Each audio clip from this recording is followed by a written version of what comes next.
Welcome to the Housing Commission's August 3rd, 2022 regular meeting. This is a teleconference meeting with Housing Commission members, city staff, and members of the public participating remotely to ensure proper social distancing in this federal, state, and local emergency. I will call the meeting to order at 6:35 p.m.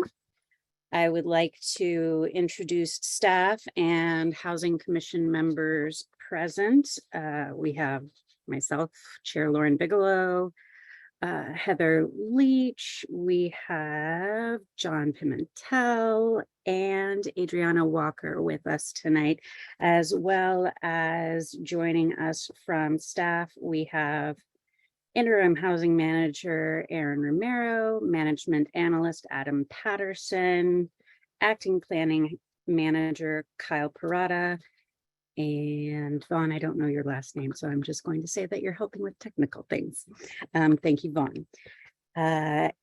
Aaron, would you please provide instructions to the Housing Commission and members of the public on how the meeting will proceed? Thank you, Chair Bigelow and members of the Housing Commission. Welcome everyone to the August 3rd meeting of the Housing Commission. At this time, we ask that members of the Housing Commission please remain on screen for the duration of the meeting. You will control your own webcams and microphones. Staff will engage cameras and microphones to make presentations and respond to the members of the Housing Commission. For members of the public who are in attendance and wish to provide public comment, after the chair calls for public comment on the item you wish to speak on, please engage the raise hand feature or via telephone by pressing *9 to raise your hand to speak. I will then have the ability to open your microphone and you can provide your public comment to the Housing Commission. That concludes the instructions and I return the meeting to the chair. Thank you. Thank you for that, Aaron. Under public comment, the public may address the Housing Commission on any subject not listed on the agenda. Each speaker may address the Housing Commission once under public comment for a limit of 3 minutes. Please state clearly what your name is and address or political jurisdiction in which you live. The Housing Commission cannot act on items not listed on the agenda, and therefore the Housing Commission cannot respond to non-agenda issues brought up under public comment other than to provide general information. Aaron, do we have any public comment for non-agendized items? Check.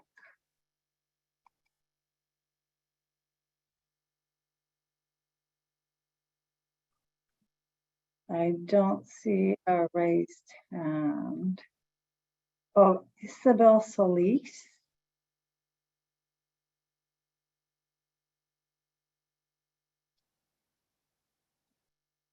Adam, do you want to give them access?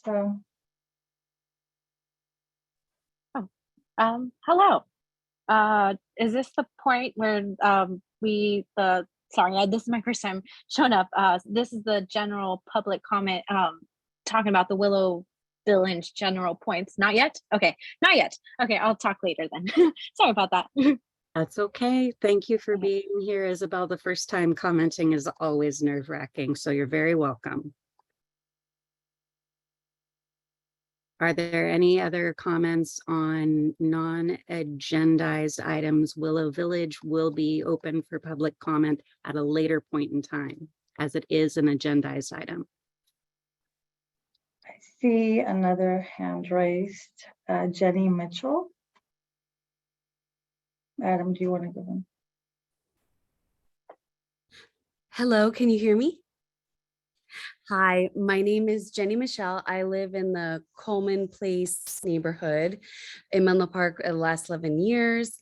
I'm very excited for all the work that you do. And I just actually wanted to make a quick comment regarding the June 1st meeting.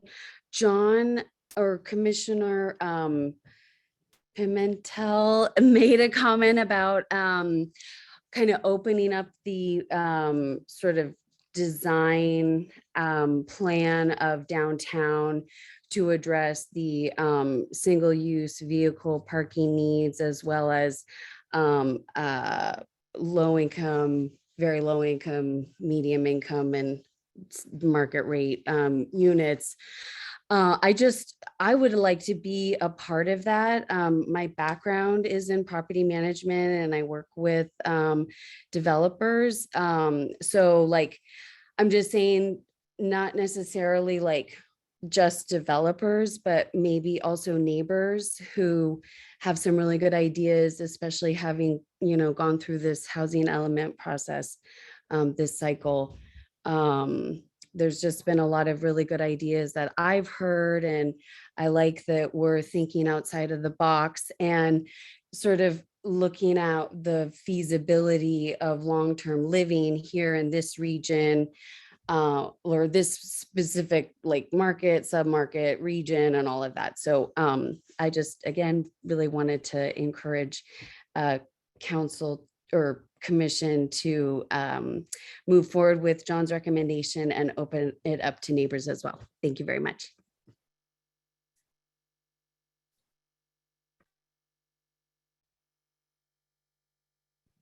All right, thank you for that comment, Jenny. And do we have any other public comment on non-agendized items at this time?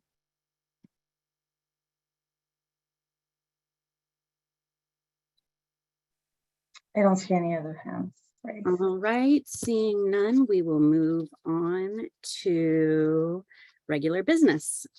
So under regular business, the Housing Commission receives informational presentations in addition to considering policy matters and administrative actions. Are there any qualifying questions from the Housing Commission on item D1, approving minutes from the Housing Commission regular meeting on June 1, 2022, before taking public comment on the item? Of note, I already spotted something regarding a name change really quick for me. And did anybody else see anything that they felt like needed to get addressed? Great. Okay. Aaron, do we have any public comment on item D1, approving minutes for the Housing Commission regular meeting on June 1st, 2022? I don't see any hands raised for the item. Okay. So seeing no public comment regarding the Housing Commission minutes from June 1st, the item is open for Housing Commission discussion. Anyone have any comments regarding it? And in the absence of comments, do I have a motion? So moved.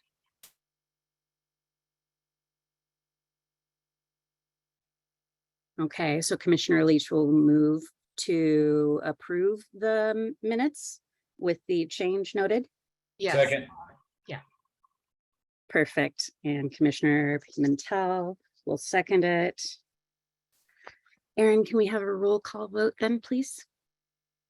Okay. Commissioner Campos, absent. Commissioner Leach, Commissioner Merriman, Yes. Vice Chair Gwen, Commissioner Pimentel, Aye. Commissioner Walker. Chair, it was that a yes. Aye. I'm Um, looking at the notes here. and Chair Bigelow. Aye.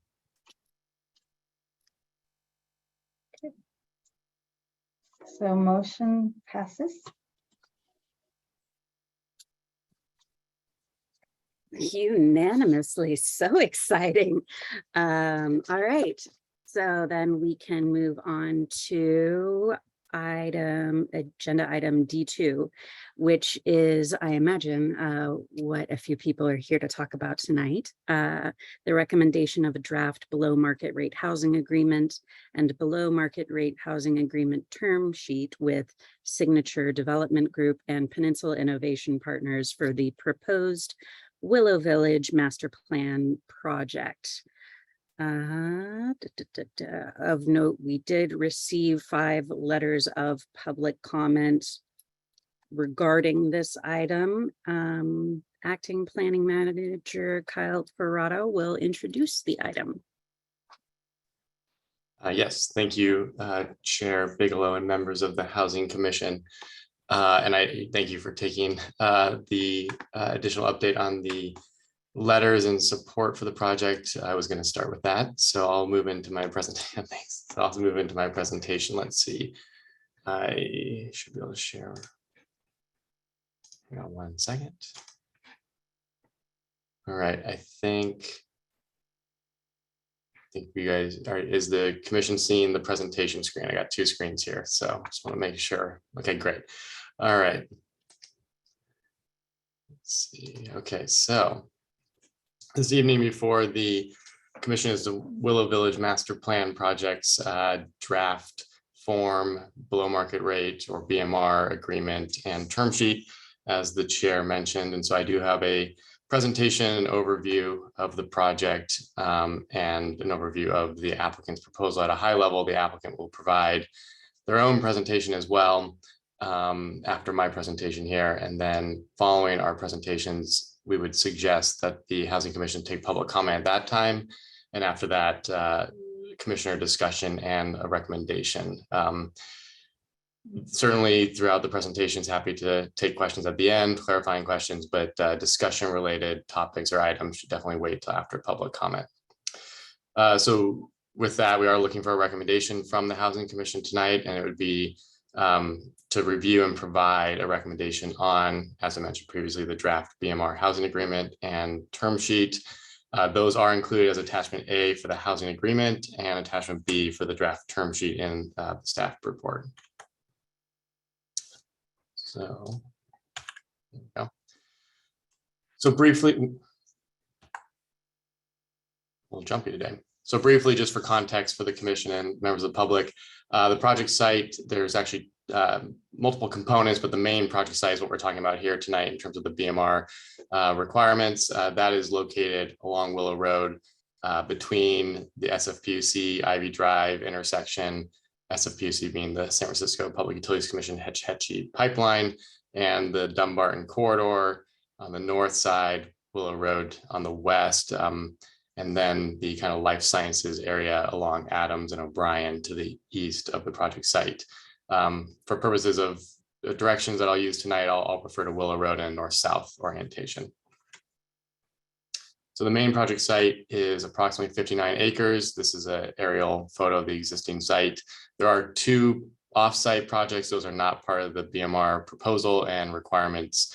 Any obligations on the Hamilton Avenue parcels would be handled separately at a later date through any future entitlement, use permit, architectural control, and any associated BMR requirements.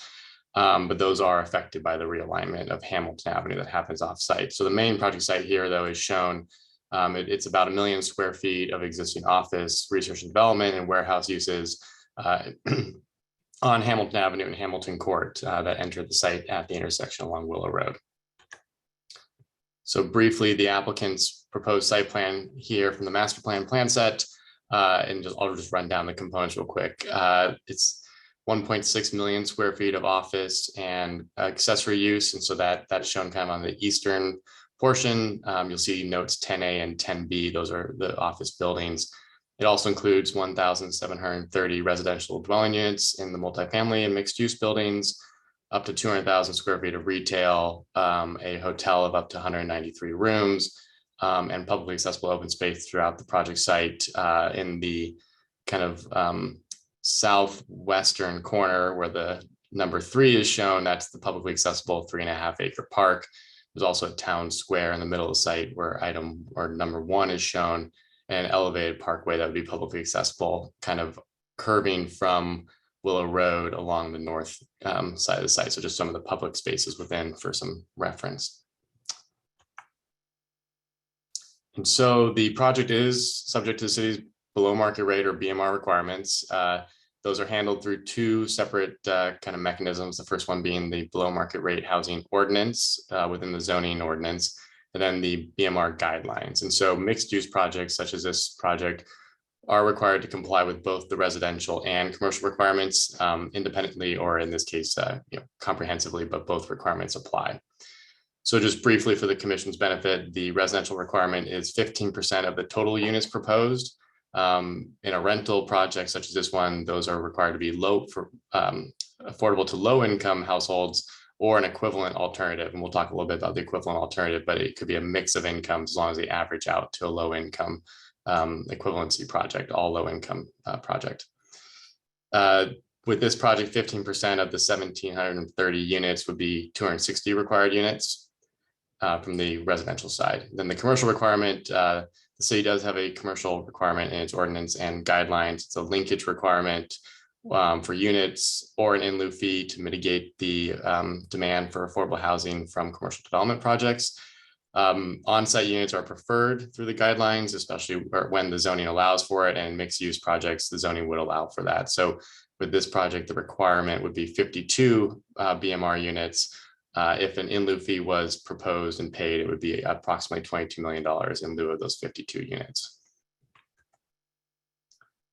So the applicant's proposal, this is a summary of the staff report. The total number of units is 312 BMR units. That includes that 260 inclusionary requirement I just mentioned and 52 commercial linkage units for a total of 312. It's broken down into two components. There's a BMR senior age restricted standalone building that would house 119 units. And so that would be a standalone building to allow for essential services to be provided. And those units would be affordable to households at extremely low and very low incomes. That's going to be financed, or would be financed, through a mixture of federal, state, and local funding, but non-city funds and an applicant contribution. The second set would be the 193 non-age restricted units. And those would be predominantly affordable to low income and moderate income households. And this proposal would include a low income equivalency alternative, which is basically the calculation of the extremely low, very low, low, and moderate incomes, the average affordability by unit across the site, averaging out to an equivalent of if they were all 312 low income BMR units. And so just a quick table from the staff report with the breakdown for context. So you'll see the extremely low and very low senior units, the number of units shown here, and the AMI, or the area median income limit for those units. I won't read the table, but just quickly for the commission's benefit, this is table 4 in the staff report if you're looking to reference it. And it does show the low and moderate at the non-age restricted units for a total of 312. So the proposed project, given the timing of it, if it is ultimately approved and constructed, would count towards the city's upcoming RENA cycle, the 2023 to 2031. And I should back up, RENA's Regional Housing Needs Allocation. Planners like to use acronyms freely, and sometimes we need to remember to spell them out. So it's Regional Housing Needs Allocation, or RENA. And so this table is in the staff report as well. It does show how this proposed project would compare for the BMR units, not the market rate units, to the city's RENA allocation. So you would see that under the current proposal, approximately 16% of the and 18% and 24% of the very low, low, and moderate would be met in the next RENA cycle by this project, and 19% average overall with the 312 units out of the required 1,662 below market rate units that the city is planning for in the next, or through the housing element update in the next RENA cycle that starts next year. So a couple items to discuss with regard to the BMR proposal before the Housing Commission. The city does have a number of requirements, including location and size of BMR units. And so this proposed project does include a standalone senior building that would be predominantly studios and 1-bedroom units. It's important to note the city looks at the proportionality, or the kind of unit size and bedroom count across the entire project site. That is section 5.1 of the city's BMR guidelines, which generally states that BMR units are required to be the general same proportionate size. We take that to be, like I said, bedrooms and kind of unit size square footage as the market rate units, and evenly distributed throughout the site and indistinguishable from the exterior.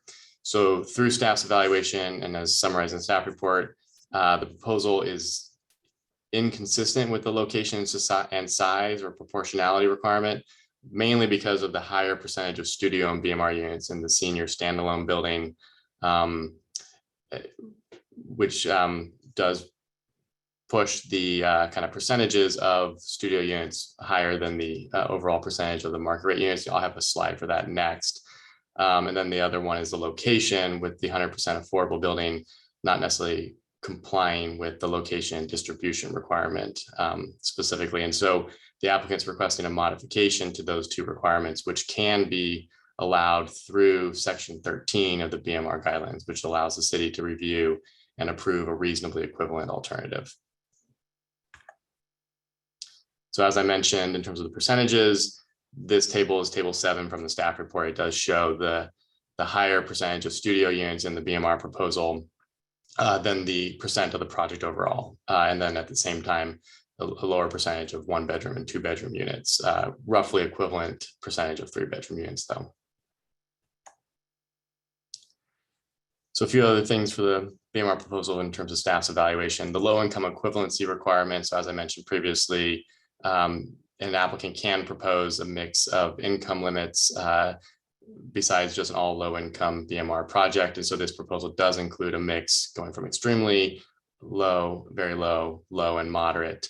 The senior standalone building does include that deeper affordability at the extremely and very low income limits. And then the average subsidy though overall does average out to a low income or 80% AMI project.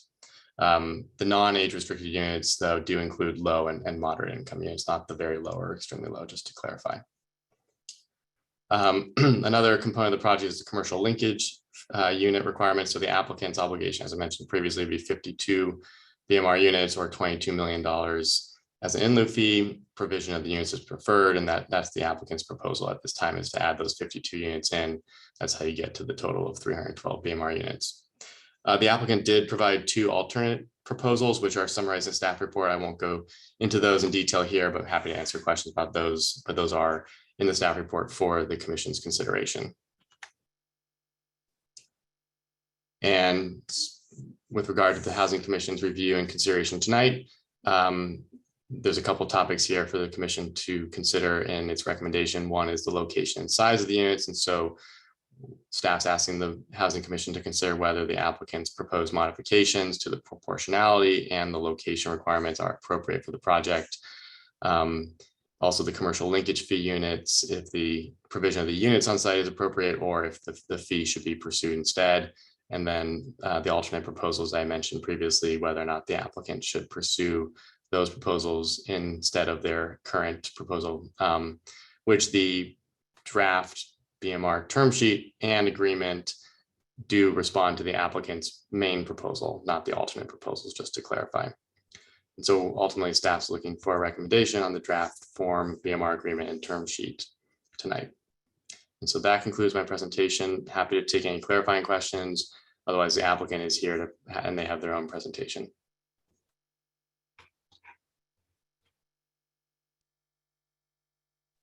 And just making sure that this is abundantly clear that these are rental units and not ownership units, correct?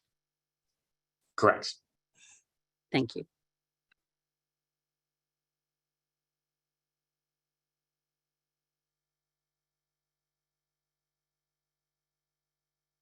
Okay, thank you for that presentation, Kyle, and for making all of the language accessible. I know that I sometimes struggle with all of the abbreviations regarding housing terminology as well. So we want to make sure that this is as accessible for folks as possible. Okay, so do we have, again, any clarifying questions that Kyle can briefly talk about before we go to public comment? I know that you mentioned discussion comes later after public comment, so just make sure that these are questions if there are questions. Commissioner Pimentel. I know we're not the transportation commission, but how many vehicle trips are expected to be generated by all this housing? Well, all the development. It's a great question. We do have that. I don't have it offhand right now, but I certainly can follow up with you outside the meeting if you're interested. I don't have the number off the top of my head. Thank you. And upon approval of this proposal, when is construction set to take place? You may have mentioned that. I'm sorry. No, that's a great question. I didn't. The applicant can probably speak to that maybe after their presentation. That would be a question for the applicant in terms of their timing for construction, assuming approvals. Cool. So we'll put a pin on that question to be answered by signature after their presentation. Are there any more clarifying questions? Commissioner Pimentel, do you still have a question, or is that no, just a very enthusiastic hand? Commissioner Leach. Yeah, I think it would be helpful to have some information. I know this is something I've brought up at other meetings, what we're talking about when we're talking about moderate income. Because if a lot of the housing units that are counting towards BMR are the moderate income, when we're talking about the alternate plan that doesn't include the senior housing, we're talking 80 to 120% of the average income in the area, which is pretty high. So I think it would be helpful if we could talk about what those numbers are. I have them for the county as a whole and California, but I don't have them right offhand. So just good to know what we're talking about when we're talking about these numbers.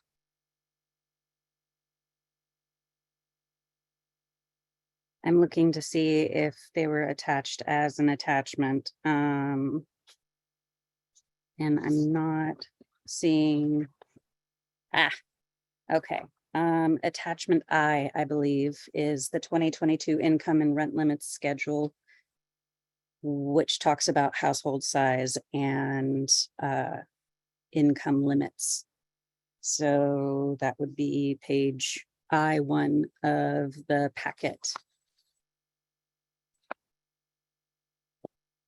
Because I think, again, the comment is very valid. A lot of folks don't know exactly what extremely low income and low income mean for household sizes. So this helps make it real for folks watching at home. Through the chair, if I could also just clarify. So attachment I is sheet or page 69 of the PDF. So that if you're looking at it online, that's going to be the easiest way to navigate to it. Thank you. That's very helpful. Does that answer your question, Commissioner Leach? Yeah, I just wanted to say that that's for moderate income housing for a family of four would be $199,200. So that's moderate. That would go towards the BMR. It's legal. That just is a clarifying bit of information. Right. Yes, moderate runs between 80% AMI to 120% AMI. AMI being area median income. Yeah. Okay. Just good info to have. Absolutely. Any other clarifying questions? Hearing none, I think we can move on to public comment. And that was what your suggestion was, correct, Kyle? Or did you want signature to present first? Yeah, so through the chair, the applicant does have a presentation that should go next, and then public comment after. Beautiful. Okay. Thank you for answering my clarifying question. All right. So now we'll have a presentation from developers.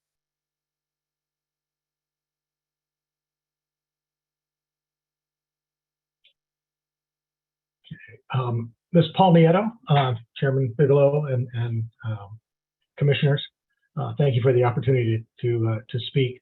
Could we'll have a couple other people who might need to join in.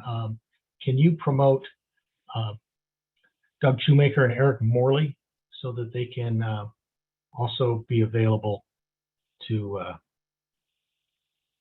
present in here? I've got to get to the front of the presentation. There we go. Does everyone see that fine? Yes, I do. Thank you. Okay, great. We are excited to present our below market rate proposal for the Willow Village project. We've had a lot of dialogue with community members and commissioners, council members, and other stakeholders in the area to give us advice and counsel. We think it's an exciting proposal, something that we're excited about. We think it's in a certain regard groundbreaking, because normally Menlo Park has seen individual buildings. We're looking at this as sort of a master plan approach to it, and try to touch as many of the city's goals for its housing element as possible. But just to summarize, Kyle did a great job of summarizing, but I'll just recap it because it is a big project to get everyone's head around. 1,730 residences. Within that is 312 below market rate units. It's about 18%. I think it's almost even 18%. 119 of those are proposed as senior affordable housing. We wanted to do that for a couple of reasons. One is we think, Willow Village is a really special development where we're blending a tech campus with residential and retail and grocery, hotel and public plazas and the like. It's something that really hasn't been effectively done before. And we think part of what makes healthy communities is a breadth of people and a diverse of age and backgrounds. And in this particular case, we'll have because of the BMR, we'll also have a distribution of incomes throughout it, which we think makes it much more sustainable long-term, much healthier experiences for our residents. And one of the elements of senior housing is that we have to comply with federal housing law, and we can't age discriminate in inclusionary units. So the only way you can actually do a age-restricted rental unit or even a for sale unit is it needs to be in a standalone either building or project. If you think of a Rossmore or a Sun City, those are age-restricted big master plans, and that's why they're like that. It's to comply with the federal housing. So, but we also think that it would be great to bring seniors into this area. It's also, in my view, one of the more vulnerable populations. The seniors, particularly in our surrounding communities, often have limited incomes, and with the way housing costs have gone, a number of them are being priced out of the market. Give you an idea of the demand for senior units. Right across the street from Willow Village is a Mid-Penn project, and they recently developed, I think, 90 some odd units. 50, I believe 53 of them were for seniors, and they had something like 1,500 applications and a waiting list, I think right now, of around 1,700 units. It is, and there are examples of that throughout the Bay Area. So we think it's a real key element to try to address here, as well as our inclusionary housing. The other thing I want to point out, and this is news, this will be news to everyone, but the development team here has also been in a number of community meetings with leaders, and we are, in addition to what our BMR presentation is here, we are committing to add an additional $5 million as an affordable housing contribution to the city with this. We have an ongoing, Meta's had a 22-unit teacher housing program that they have that's just expired. And so we are continuing that for another 2+ years while another development gets built specifically for teacher housing. So those are things over and above what we're presenting in this proposal. We also, as Kyle described, we'll have up to 200,000 feet of retail, parks and open space. The town square is pretty special. We think this is a pretty cool community for everyone to live in, from young folks to the seniors, as well as we have the $1.6 million of office, which is broken down in $1.25 million of pure office and about 350,000 of meeting and accessory space. We're using sustainable design and building materials throughout for environmental sustainability, as well as what we're trying to have is the experience livability, sustainability. We call this a holistic approach. It's really more of what I call a comprehensive approach of trying to go deep in terms of affordability, have breadth in terms of who we're addressing, the senior being a big component of that. But we also wanted to make sure that we were addressing the RHNA requirements, the Regional Housing Needs Assessment requirements, and in the city's housing element. And if you don't mind, I'm just going to read an element about that, because for our senior affordable, we are proposing that we partner with Mercy Housing, and Doug Shoemaker will speak a little bit later on the need for seniors, what they provide seniors that are different from typical below market rate units, and why we think it's really special. But the housing element actually states that, here's the quote: lower income households are best served through partnerships when market rate developers work with affordable housing developers to meet their inclusionary requirements. The units are more likely to serve lower income households, and joint ventures play a particularly important role in developing units for households most in need. And so that's, with that in mind, is why we've proposed the senior deal, as well as others. The rest of our inclusionary units, we do have an option that offers some very low inclusionary units, but we also, the same housing element and the same regional housing needs assessment studies does say that in particular Menlo Park needs to address the low and moderate housing income units for the missing middle. And that's another area. So we're trying to get a broad spectrum. All housing is good, and to the extent that we can address a spectrum, it's very important. Our unit mix maximizes the amount of affordable units. What we've learned in seniors is that they're almost, I don't want to say exclusively, but they are predominantly one-person occupants. So we are able to provide a little bit more units, because the units are just they're more studios than there are one bedrooms in the senior group. The commercial linkage fees, linkage units, we are proposing to provide those on site. And as I mentioned before, we're also proposing to add some additional monies to the city's coffers as earmarked specifically for affordable housing. Just a recap for the commissioners and the public. Here's the site plan, once again, with the office campus on the right, and those buildings are Main Street with our retail offerings and the like. But what I wanted to highlight are residential units. There's 6 of them.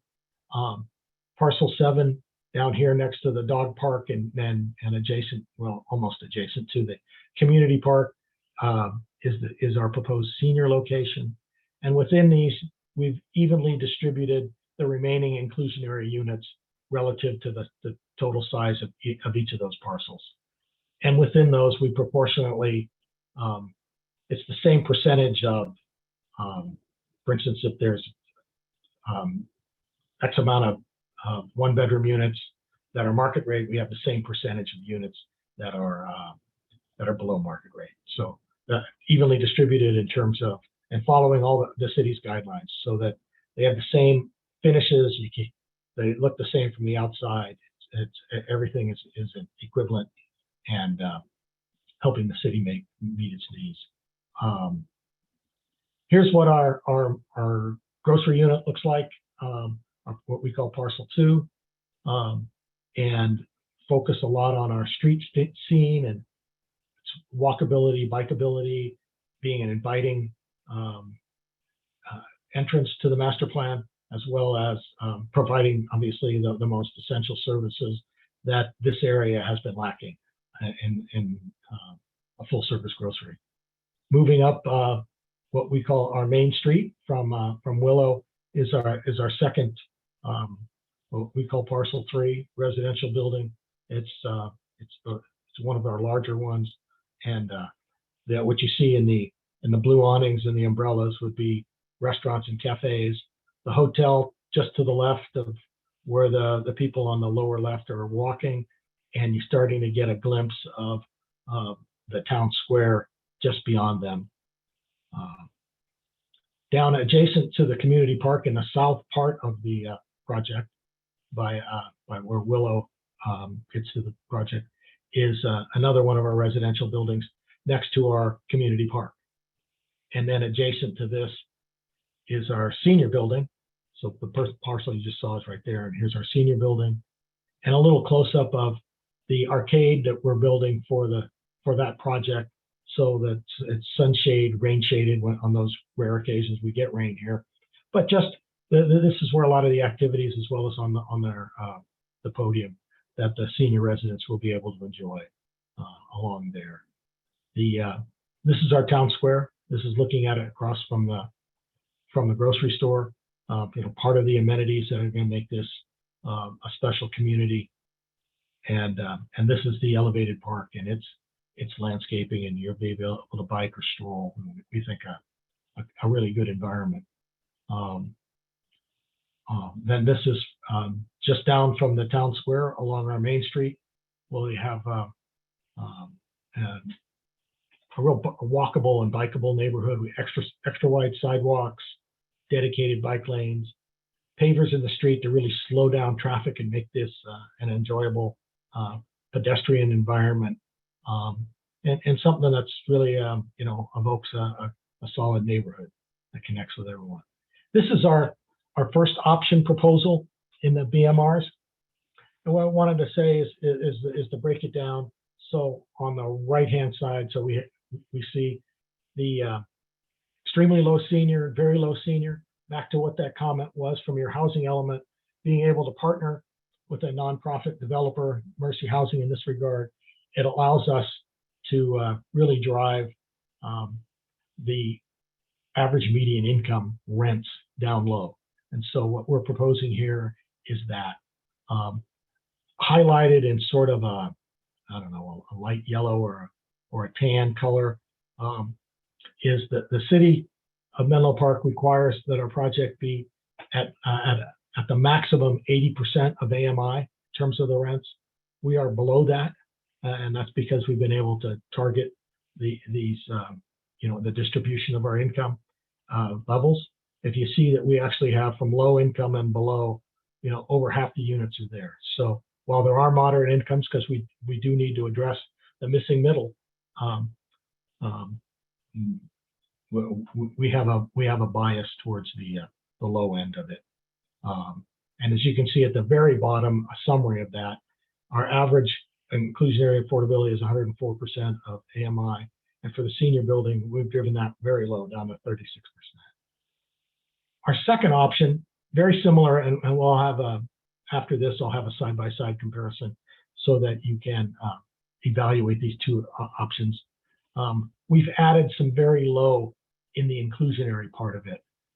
We took the percentage of that, we took the percentage of that from a deal that a development that you looked at a couple of months ago called Menlo Portal, and has a distribution of units very similar on the inclusionary side to what the city and this commission approved for that project.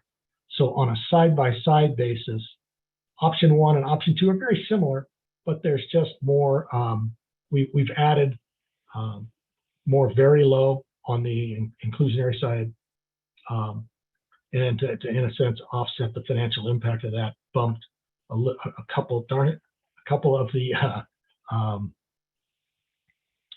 units on the missing middle moderate. And so those are our options. And then what I'd like to do is introduce Doug Shoemaker. He's President CEO of Mercy Housing. And if Doug is on, I will turn this over to him, and I will be your, I'll move your slides on your cue. Are All you right, there, Doug? Paul. I'm here. I don't see myself on screen, but that's fine. So, commissioners, nice to meet you, albeit virtually. For those of you that don't know Mercy Housing, we're a nonprofit, one of the largest nonprofit housing providers in the country. We describe ourselves as a service enriched housing provider because virtually all of our developments sort of feature some element of service enrichment for residents. And I'll talk a little bit about what that means for seniors. We develop lots of different types of housing, but we have, over the years done over 3,000 affordable senior apartments throughout California, and feel like we have a real understanding of how to both build and operate senior housing in a way that is really healthy for enabling seniors to age in place over time. And, again, as Paul mentioned, a real desire to serve seniors at fixed incomes, which is why, the skew in the income targeting is towards that extremely low income senior household.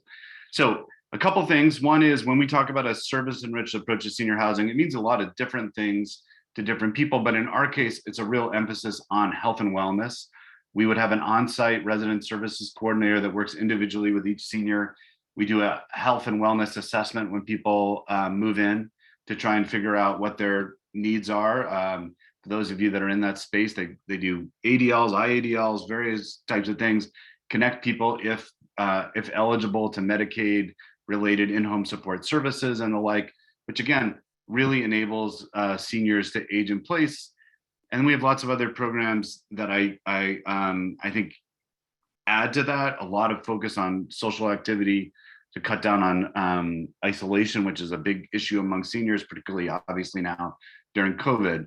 I know one of the things that you have been talking about in the staff presentation references the unit size. And I'll just say that, across our 3,000 plus units in California, the average senior household in our buildings averages 1.09 people. So what does that mean? It means that on average, we have a single adult in most of our units. And so in our advising of the project, we sort of felt like it made sense to skew towards the studios. It matches sort of the needs. It also is obviously a very cost efficient strategy in terms of building a building and maximizing the number of senior units we could put into that building.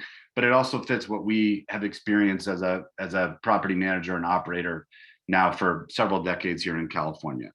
I think there's one more slide, Paul.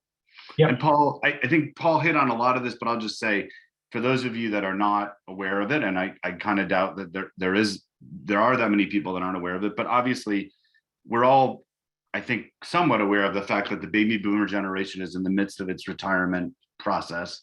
That is creating a massive demographic change across California, here in the Bay Area as well. So we have this huge need for senior housing. Unfortunately, neither the state nor most local governments have really emphasized this very much. And so seniors are not only one of the fastest growing parts of the population, they're unfortunately one of the fastest growing parts of the homeless population.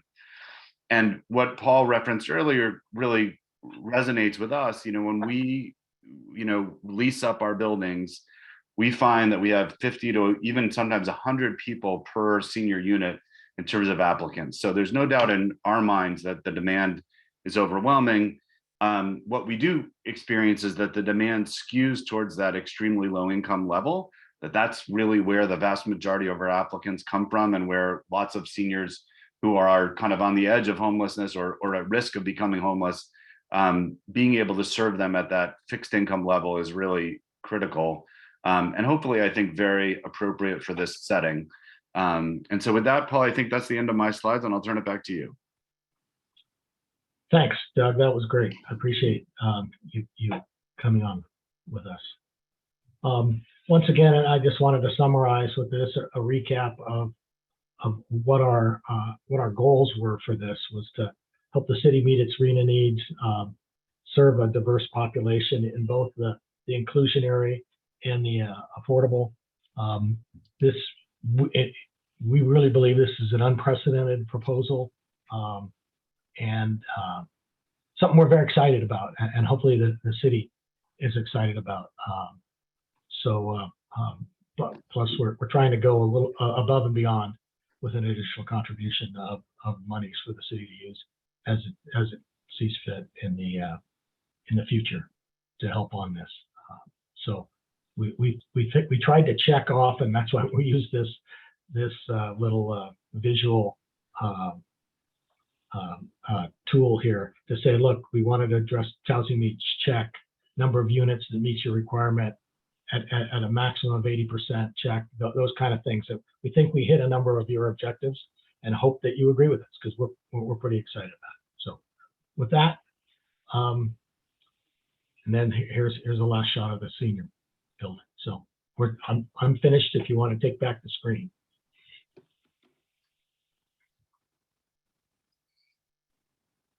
All right. Thank you, Paul. Thank you, Doug, for that presentation. It really provides a lot of insight into the work that you've done in the community. Commissioners, are there any clarifying questions that you have for the developer or service providers at this point in time? Commissioner Pimentel.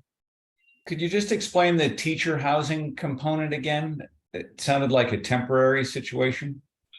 Yeah, Meta has supported 22 units at 777 Hamilton for the last 5 years, and driving down those rents.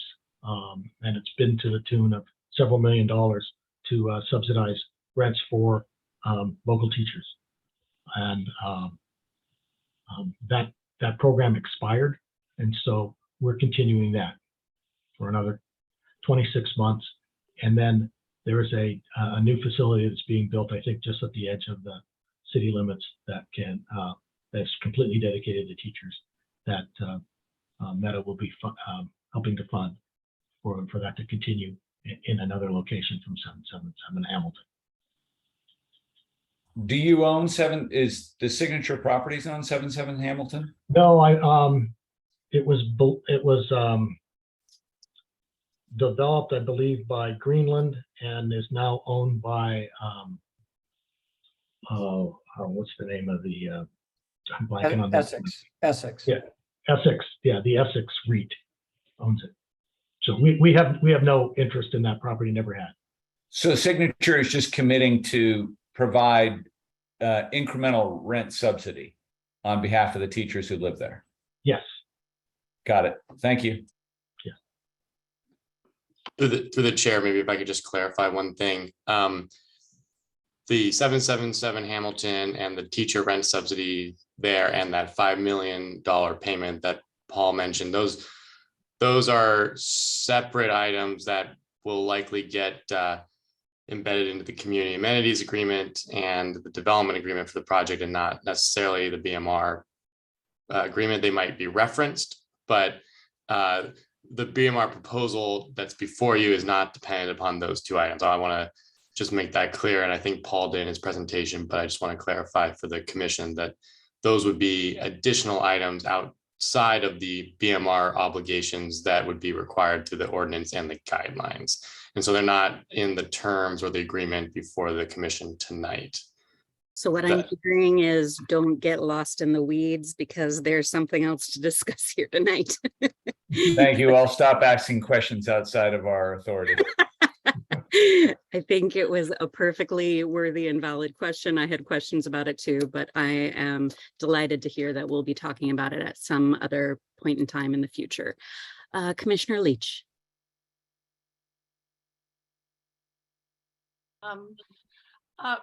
For the options, there was different options. There was the main proposal and there was the options, and one of the options had more inclusive low income and very low income, and some of those were taken.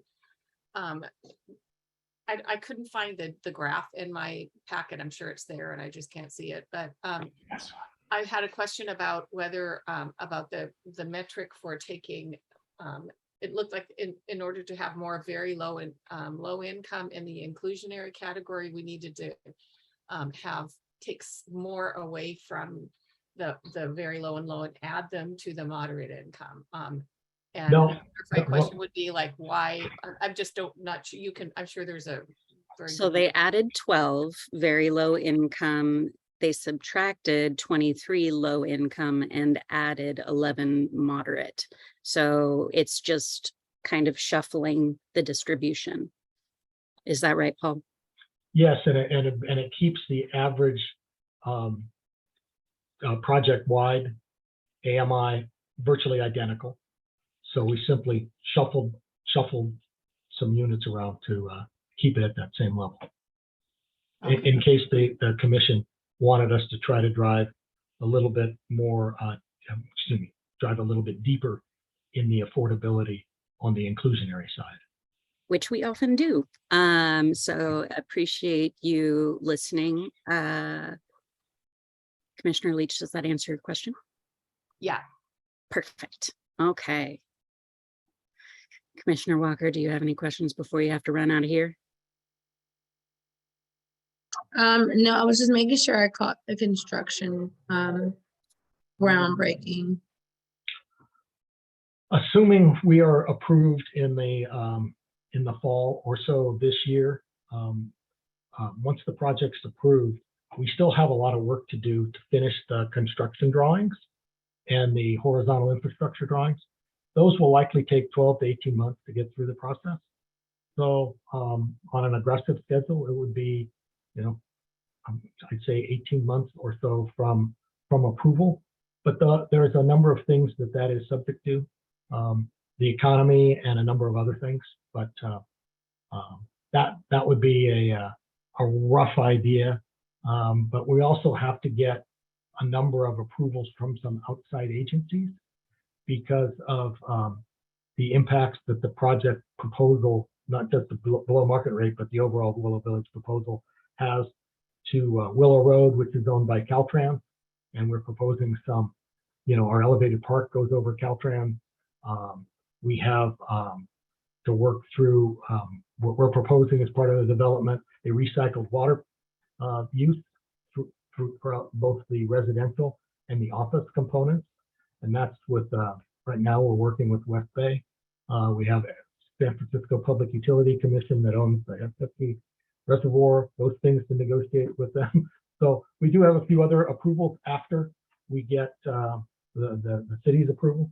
So hopefully those go well, but one of the elements could take 30 months getting through Caltrans, typically. So also there are some improvements to be made at the PG&E Ravenswood station. So it's really hard for us to predict an exact start date right now. Those are a number of the variables we will be juggling and pushing forward. Okay, so that's talking about 1.5 years after approval. Do we have a timeline? Totally just like putting it out there to see when these units might be move-in ready, just to help manage expectations for the community? I know that's a really rough question because stuff always changes in the construction world. Yeah, I'd say 3 to 5 years. Would be Okay. the right way. We're at unprecedented things with supply chain Right. and construction costs. We just had a project delayed for 6 months because of a hotel, for instance, that we just did with its stuff sitting in ships that we couldn't get to dock. And so it's really, none of us have made any of our scheduled forecasts for the last 2 years. So it's really hard for us to try to commit to anything right now. So. Oh, absolutely. And I am not asking for a commitment at all. Yeah. I've also had projects that I've watched take 10 years. So I just wanted to make sure that we were on the lower end of that. That's what our hopes are as well. So. Okay, great. Thank you so much. Commissioners, do we have any other clarifying questions for Mercy Housing or Signature Development? All right, hearing none, I would love to hear from the public on this item. Erin, will you let folks know how to participate? Yes. For members of the public who are in attendance and wish to provide public comment, please engage to the raise hand feature or *9 feature. I will then have the ability to open your microphone and you can provide your public comment to the Housing Commission. I do see hands raised here. Let's see, not in any special order. Corey Smith, for the microphone access, please.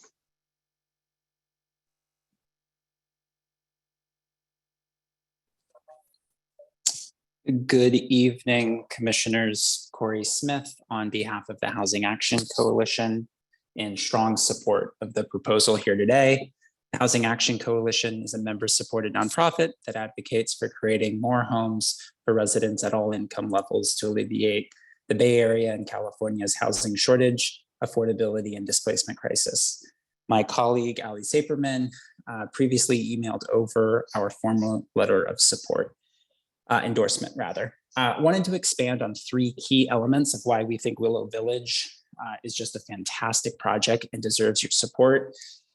As described, it's going to transform a space into affordable housing, replaces an outdated R&D office use with just an incredible number of new homes, a huge number of them subsidized affordable housing, and we think that that is really going to be an improvement and an upgrade for everybody. The idea of senior housing, although I've been told to use the phrase older adult housing, is also desperately needed across the entire region, and we're really excited for the opportunity. It's also going to create a community of resources. Willow Village is in fact a community, and a community-facing mixed-use site that's going to connect the Belhaven neighborhood community amenities with other benefits like grocery stores and pharmacy services and retail space and public open space and a town square.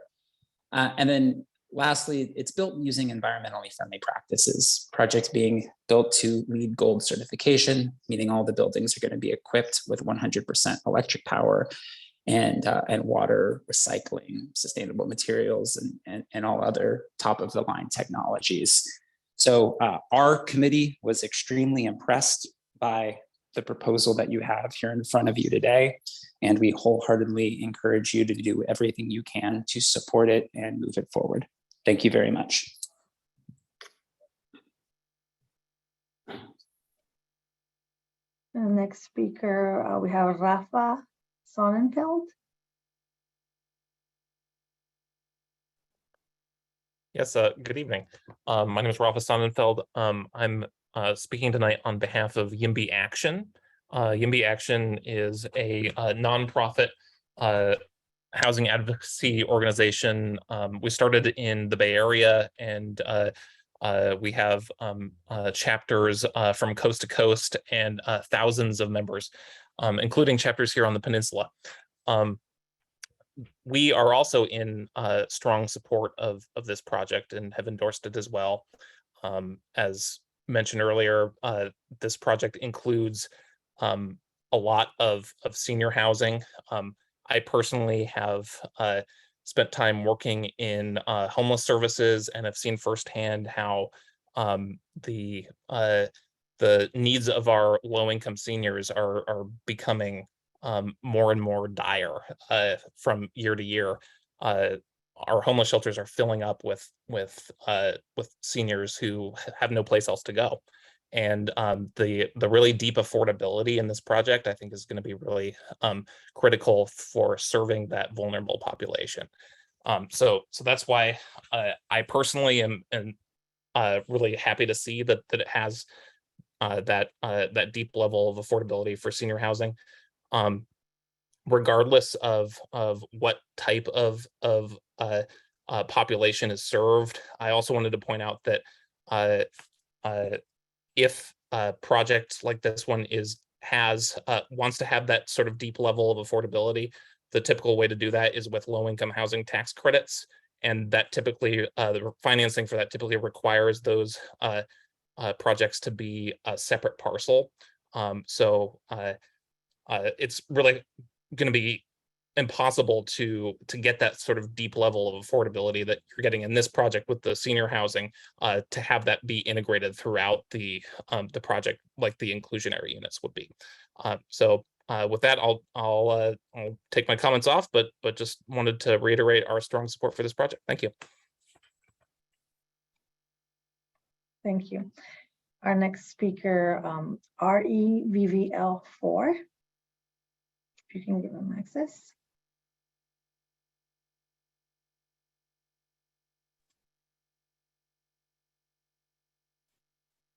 I think our speaker is on mute here.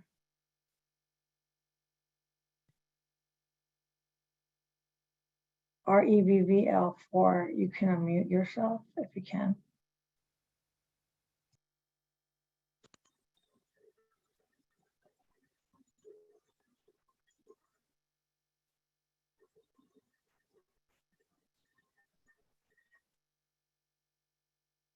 Aaron, perhaps we can come back to Rev VL4. Oh, wait, no, they're unmuted now. Yay. But we still can't hear them. Who are you talking to? Yes, we are. You're talking to me, Eugenia? No. It's your turn. We would love to hear your public comment. I agree with you guys building on the Willow Village. I had a home in Menlo Park. I was homeless for 7 years. I finally got housing, and I love the way you guys are helping the low income. So please help the seniors. We need help. Hello? What happened? What happened? I lost you guys. No, you're still there. You're all right. Oh, okay. We heard yes. your comment. Yeah, the seniors need a lot of help. They need to help the seniors. We're on fixed income. Like I said, it took me 7 years to get into housing and afford a place to live. So seniors need a lot of help. So low income, I mean, we need the help. Hello? I lost you guys. Still hear you. Oh, okay. Yeah, like I said, it took me 7 years to find a place where I could live. Yeah, I was homeless, and thanks to friends, they helped, and finally, I can afford some place to live, and I do not want to leave Menlo Park. That has been my home since I was 6 years old. My city, I should say. So seniors need a lot of help. That's all I can say, and I agree. I love the project. So Menlo Park has gone through a lot of changes, and with Facebook there, I think they can afford to help the city, the residents of Menlo Park. And that's my 2 cents in there. And I think I lost you. No, we still hear you. Thank you so much for your comment. And as a reminder, I would love to know people's names, if they could identify themselves when they are making. Oh, I'm sorry. Comments. You're fine. You're fine. Well, my name is Eugenia Borgo. Thank you, Eugene. You have a wonderful evening, and thank you for calling in. Thank you. Okay, our next speaker, Evelyn Stivers. Thank you so much for the opportunity to speak. Hello, I'm Evelyn Stivers, the Executive Director of Housing Leadership Council. We work with communities and their leaders throughout San Mateo County to create and preserve quality, affordable homes. And I want to thank staff for their very thorough report. I am so thrilled to hear about the partnership with Mercy Housing. Partnerships like the one described in this development are the absolute best way to meet your extremely low income housing needs and to make the most out of an inclusionary program. We prefer homes, especially ELI homes, that need services to be built and managed by a nonprofit with a track record of providing high quality homes and services. An organization that is mission driven with staff that are committed to meeting that mission and a board that holds them accountable. With this proposal, the city gets more affordable homes at a deeper level of affordability with a partner the city can trust. So I hope you all see that the partnership is the best way to meet the affordable housing needs in this case. And of course, seniors desperately need housing right now. So it really meets a very, very, very specific need in the community. Thank you so much for the time.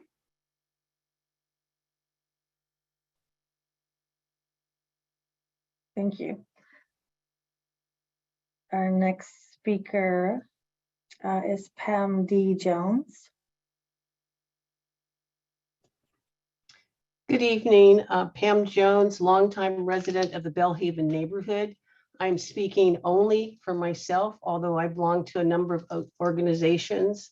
And I too want to thank you for the work that you have done as a commission, as well as all of the significant changes that the developer has made. I am for 100% affordable. What we're doing is not near enough. And I would also, and I've been consistent since 2017 when this project was brought up, that I wanted to see double the housing, because we forget that they're putting in, they want to put in 1.6 million square feet of office space, which could possibly bring up to 10,000 employees.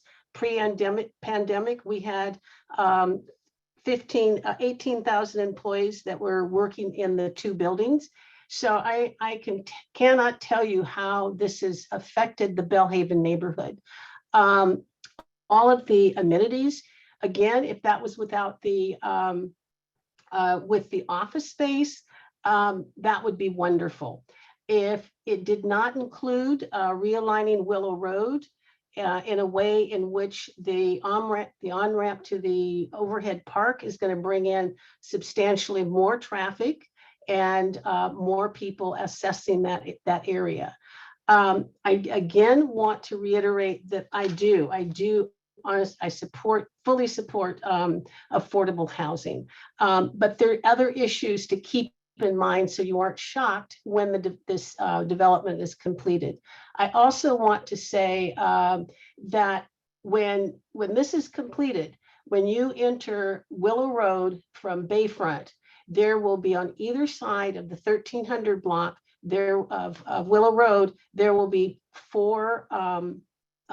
four-story buildings. So you will be entering a corridor of housing units.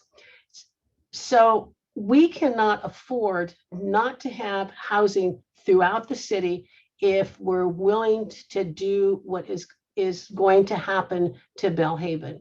So again, build the housing, build the housing, build the housing more, and make it all affordable. Thank you.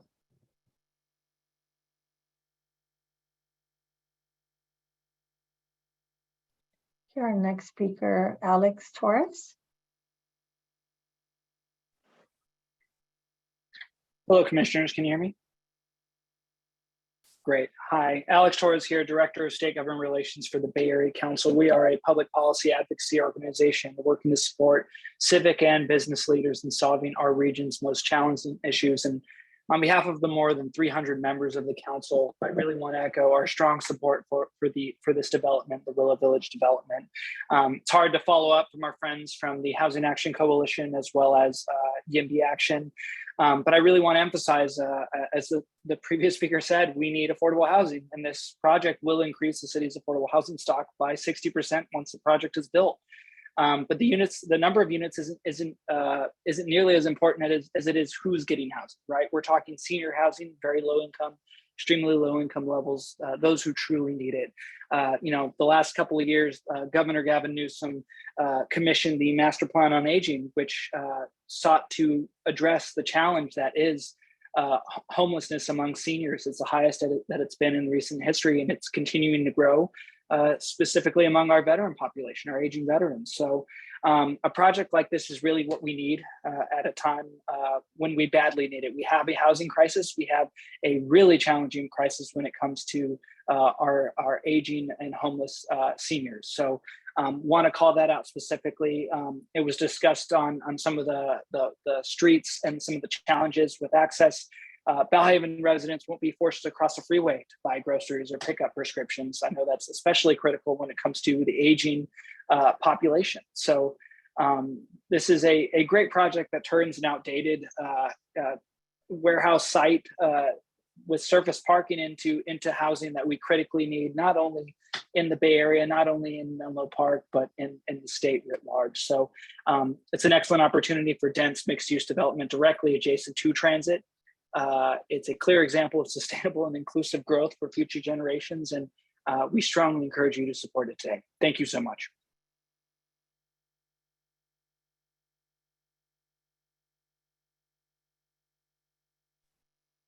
Okay, our next speaker, Pastor McNair.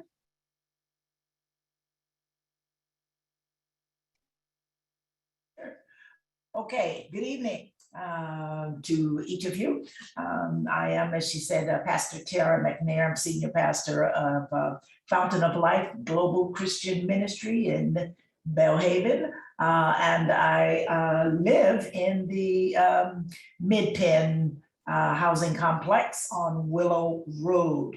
And my church is very active in both the homeless community, and I am a senior citizen myself. And so as I listen tonight, and as I have listened to the development of projects such as these, I always wonder whether the people that are going to be served are at the table when it comes to what the specifics of the service is going to be. So naturally, I am very, very in favor of senior housing. The demand is high, and we all know that. And this project has great potential. But I maintain, as I advocate for continuing to look at this project as something viable, that there be some senior voices at the table. I don't believe that you can righteously serve people if you don't include them in the process of how they need to be served. And so as both a senior, as a pastor of seniors and of homeless people, I strongly urge you, one, to continue to keep this project on the table, but let's look at the developers and all of those things. Let's look at making sure that those who are going to be served are indeed represented in the detailed decisions that will come out of this. Very, very important. I hear this far too often. When they talk about the homeless people, I'll always ask, are some of the homeless people at the table for those decisions that you're going to make? And I hear stuff like, well, we did some surveys or that kind of thing. So for this, I would hope, and I'm very impressed with this commission here, I would hope that the development companies will be held accountable for bringing to the table the people who they intend to serve. Thank you.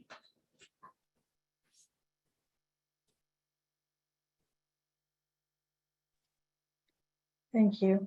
The next speaker is a phone number ending with a 0481. If you can state your name, please.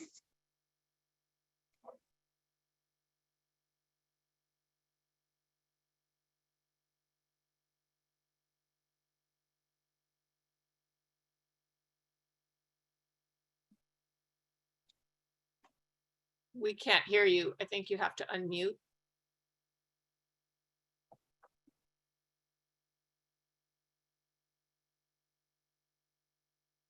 Can you try *9? See.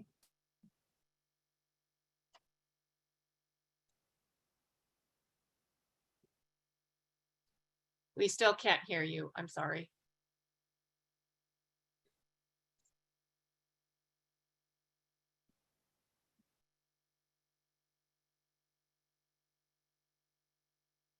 We can't hear you. We're gonna go to the next person. Marley Smith. Good evening, Housing Commissioners. My name is Marley Smith, and I'm speaking on behalf of Silicon Valley Leadership Group, which has a membership made up of over 350 tech and innovation economy employers in the Bay Area. We are strongly supporting the Willow Village project. This team has been very responsive to feedback to the neighbors, and after years of planning and collaboration, they have a project that brings significant benefits to the Bellhaven neighborhood, such as the development of retail amenities, including restaurants, pharmacy, and more. And what's unique about this project isn't that it has extremely low or very low income senior housing, but that it's actually also in a location that will make this area very walkable for seniors, and it's very livable with this access. Additionally, the community amenities, such as a publicly available park space and a town square, will significantly improve the site, which is severely underutilized. Thank you for your time and consideration.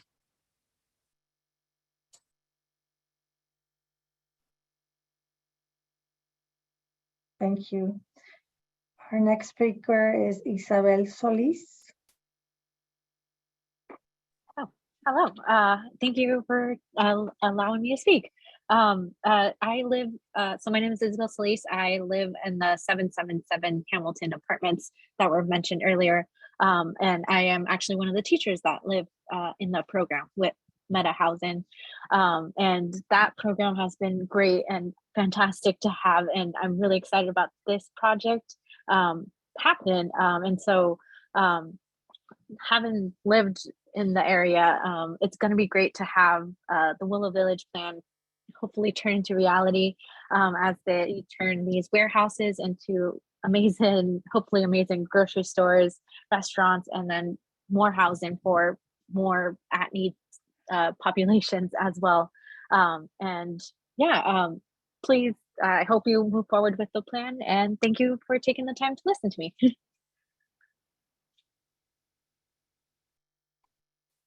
Thank you. Our next speaker is Jordan Grimes.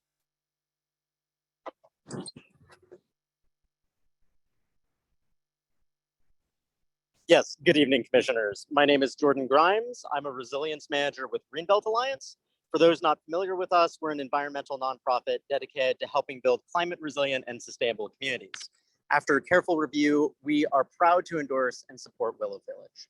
From a housing supply and affordability standpoint, these new homes are so badly needed in Menlo Park. I think, as everyone knows, the jobs housing imbalance at present in the city is a considerable detriment to both housing affordability and climate resilience, resulting in grueling hours-long commutes and excessive greenhouse gas emissions affecting the entire region. We are particularly excited to see the builders go above and beyond, providing deeper levels of affordability, including ELI and BLI housing. Additionally, the proposed development would prioritize sustainability through efficiently reusing existing land and infrastructure to higher use, would also further walkability and bikeability, provide significant benefit to the community, as well as things like sidewalk improvement. All of these features will help Menlo Park reduce its greenhouse gas emissions and contribute to a cleaner community for all its residents. It should be noted that UC Berkeley's Cool Climate Calculator shows that urban infill is the single most effective strategy Menlo Park can employ to reduce greenhouse gas emissions. Ultimately, this is a strong, badly needed project, and we at Greenbelt Alliance urge your support today. Thank you so much for your time.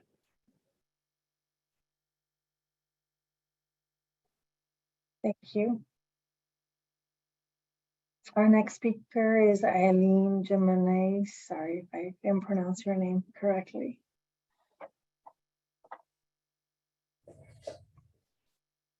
Hi, this is Dorian. I don't have as long as an opinion of everybody else, but yeah, I mean, like, this is a project that is helping some people that need help. So I guess that's good. I have a house in the area. It's always a problem that we have to drive like farther away to get like basic groceries. They would bring a grocery store next to us. We miss walkable areas where we can just like walk around with our daughter.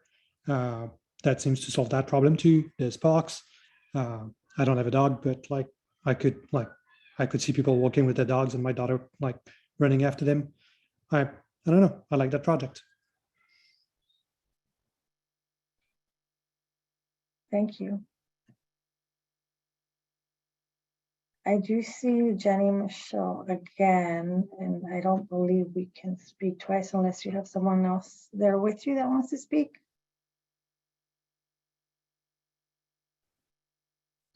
Oh, I'm sorry. My original comment was about the just open public comment. I can't speak on this item.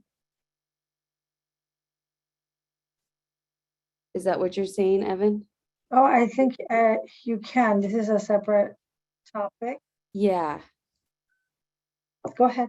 Okay, great. So hi, my name is Jenny Michelle. I again live in Coleman Place apartment neighborhood, and I am definitely excited for this project. I've been sort of tracking it for quite some time, and I'm calling in today personally, although I would love the opportunity to manage some of this product. But I have also overcome homelessness in the area. I am now also currently I have stabilized housing, and have lived in the area for more than 15 years, like in the last 20 years. And because my mother passed away when I was 20, I was never able to get my degree. And so I've always had to work a lot of jobs. And so I know exactly what, okay, like when we're actually saying, 80% of the medium income, we're talking about a site, you have to be a 2-income household, right? And so my concern is, as a property manager, my tradesmen, you're talking about 10K employees new, right? Bringing those new people into the area, and then offsetting them with, 1,700 units. Again, I'm extremely excited, but I'm with, I think it was Pam Jones that was saying, I agree. I challenge us as a community, and as, this Meta is this, essentially the developer has extremely deep pockets. And so I just really challenge the appetite, right? That the investment in us, the investment in your people, it could really be ramped up, 100%, right? And again, that's just me, in my wishful thinking. But I'm just saying, where else are these people gonna go, right? Because it's not like Fremont's building those 10,000 or the 8,000 units, right? You know what I'm saying? So I'm just, it has long, far-reaching effects. And yeah, maybe we could beef up the in the inner city shuttles for folks getting around. Anyway, families like us, we are very excited. Thanks again. Take care. Thank you. Our last speaker looks like Larissa Peñada. Hello, can you hear me? Great. Good evening. My name is Larissa Cañada, and I'm representing SAMCETA, the San Mateo County Economic Development Association. For 7 decades, SAMCETA has been a leading voice for the economic engine that is San Mateo County. SAMCETA believes in much needed housing at all incomes on the peninsula. We support 308 affordable homes that will be provided at Willow Village, increasing the city's affordable housing stock by 60% once built. This project offers much needed senior housing at the very low income and extremely low income levels for those who need it the most. This is especially important as we are witnessing a silver tsunami where homelessness among seniors is at its highest in recent history and continue to grow. We urge you to recommend the Willow Village Affordable Housing Plan and move forward with the project forward. Thank you.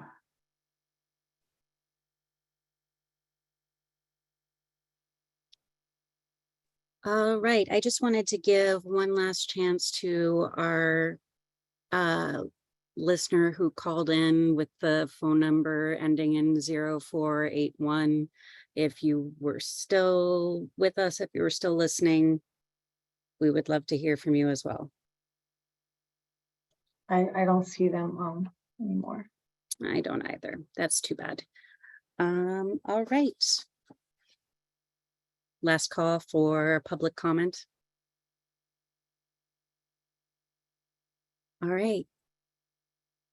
Thank you all so much for calling in and providing us with more to think about the project. Yes, Paul. Yeah, hi. Two speakers made comments about the potential density of the project that I would just like to clarify. There are existing 3,500 employees at the site today. Our proposal would add 3,400 to that number. So that's 6,900 people, not 10,000. And then when you look at 3,400 new employees against 1,730 new units, it's about a 2-to-1 ratio of units to new employees, and actually it would be close to about 3,000 or so residents being there. So we think that, our regional housing needs issue is a regional issue. It can't be solved on a project by project basis, but we think we've proposed a pretty balanced project.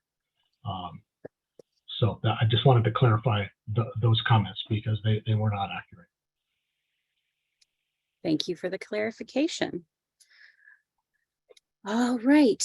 With that, I'm going to close public comment on this item and open it for Housing Commission discussion.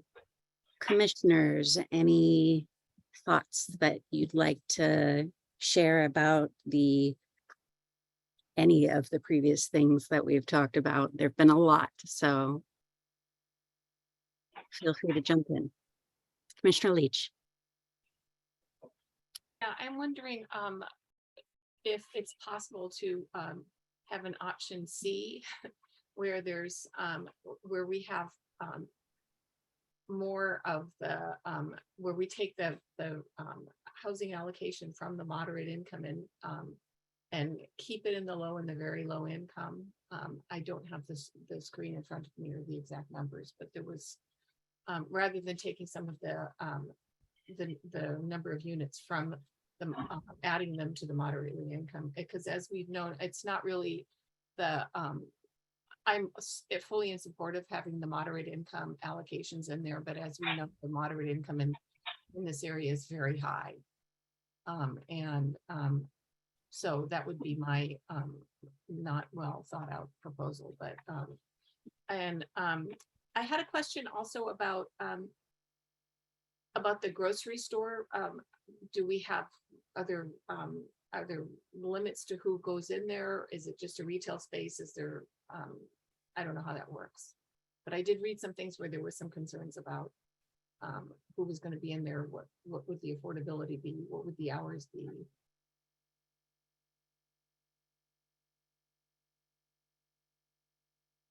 It would be nice that I'm trying to understand what you were saying about the income levels. Maybe can you explain that a little bit better? So I was looking through my the packet I have on my phone, and I could not find the graph that you had that had the alternate. There was other options for the mix of the income levels for the moderate income, very low income. There was one that was the initial one for the senior. Right. And that was mostly for the seniors, were mostly the very low and the extremely low. Mm-hmm. There was a second option where there was also very low income options in the inclusionary category, but without getting rid of the senior category. We can we provided that to try to get some very low. We can entertain moving some numbers around, but the city's policy is to have around an 80% AMI for overall project. And so the more you drive very low income, it needs to be made up somewhere. And so that's what we did in our option 2, to keep the project-wide affordability relatively consistent, almost identical actually. So that's and so you know, that's what we proposed. We could entertain that, but it probably wouldn't be terribly feasible, because then you'd have the what I would call the low end of low, or the high end of low, which is at 80% diminished. And there's an awful lot of employees in the area that can't afford market rate housing, but they are the missing middle. And you'd be hitting a lot of folks there. And your housing element says that you need low to moderate. It's a critical need. So it's a balance that we have to strike. We think we've done a pretty good job balancing that. And then to answer your question about the market, the grocery, we're talking to regular grocers. It would be tenants. So it's just think of it as a typical retail tenant space, and we are in dialogue with various providers of that. And Heather, and for the folks following along at home, I believe that the initial unit spread is referenced in table 7 of the staff report, and the alternative is discussed in table 10, which I believe is page 11. So you kind of have to toggle between screens, but that information is there. You can attempt to read on your iPhone, which is really Also, that isn't technology grand. Okay, do any other thoughts from housing commissioners about alternatives, the incomes referenced, anything?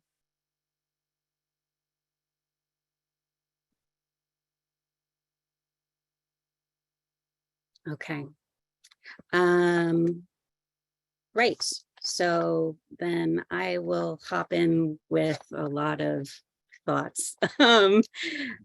So one, just thank you, because it looks like you guys have done a lot of work trying to build coalitions with regional bodies. And I so appreciate that.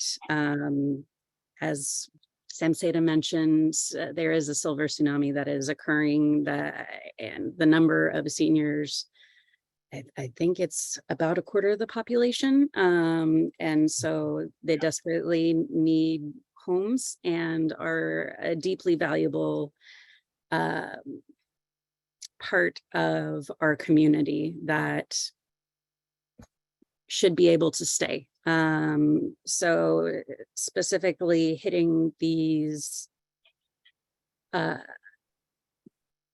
thought it was a very clever solution to put everything in one affordable property. Normally, I would be very against that because I like my BMRs scattered throughout so that there's no,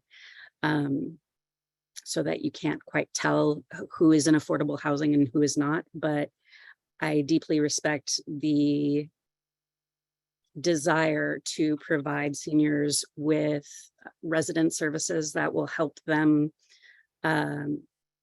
age in place, as was mentioned, and also at the price point that Social Security speaks to. It's important, and those are very low numbers a lot of the time.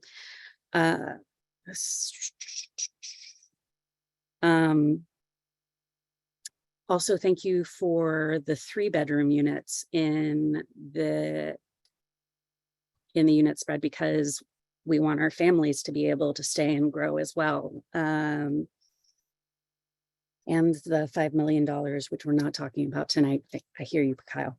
Can we talk a little bit about the studios? Which you knew was coming. I know you did. Are these studios or are they SROs? Is one question that I have. They are real studios with real kitchens and a decent size. Yeah, I would say they're generously sized studios. We definitely build SRO units, and these are 100, 150 feet bigger than that. Awesome. And for folks at home, SRO, it's single resident occupancy. Occasionally affordable housing providers use those as a way to get more units. And so those folks don't necessarily always have kitchens included. And I just wanted to make sure that our seniors were able to cook as well as have private bathrooms. Great. And so one of the things that the staff report discussed was the 107 studios seemed like a disproportionate amount of studios.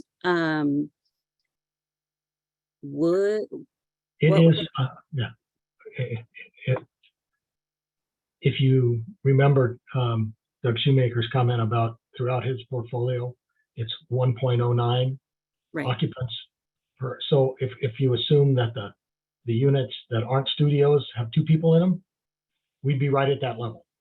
And so we're trying to address what is a common theme and market presence of who actually are the renters that will be taking advantage of this.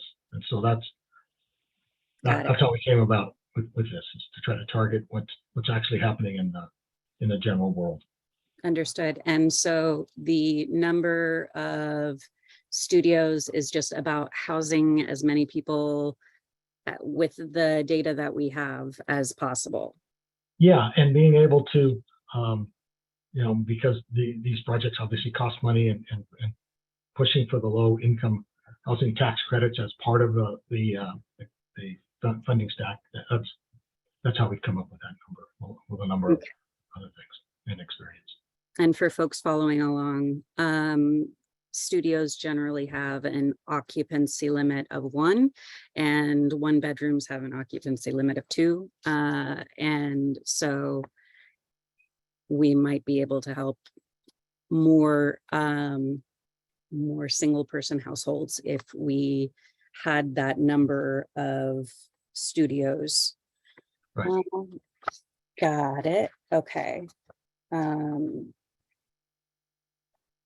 And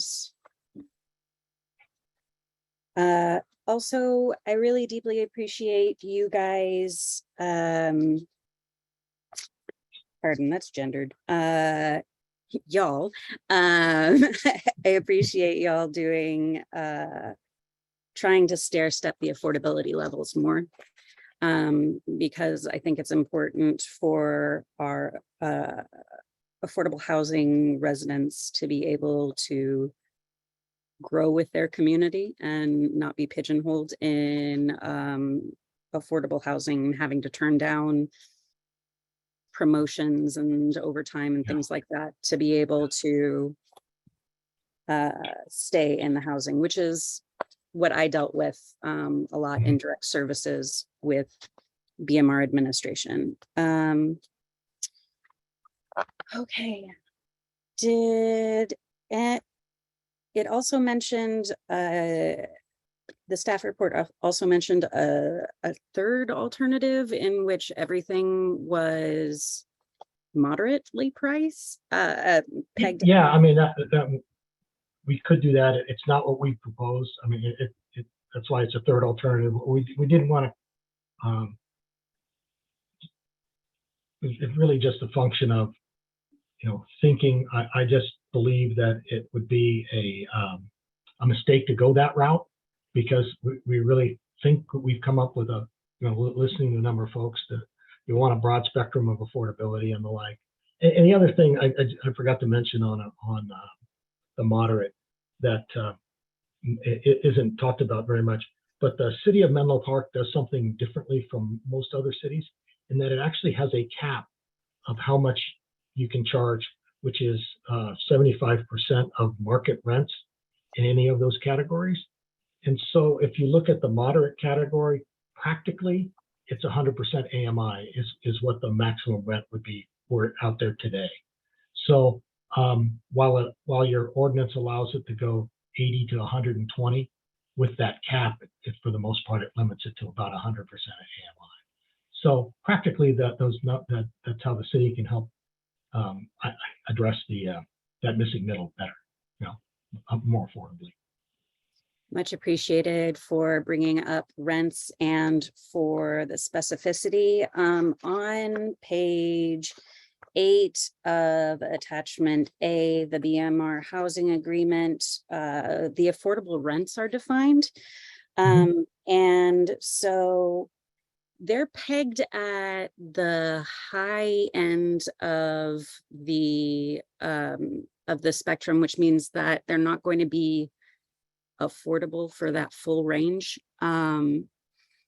So you wouldn't be able to serve people unless they were able to produce proof of, sorry, let me rephrase that. Oftentimes, properties require 3 times the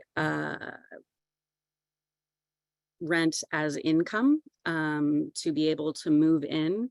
And we very specifically try to focus on serving the entire income spread with those income limits. And so practically speaking, we've had properties say that they were more willing to accept 2 times the rent as income, things like that, so that they would be able to serve more of that population rather than just the top little percent of the extremely low and very low income. And Paul, I would love to hear your thoughts on that.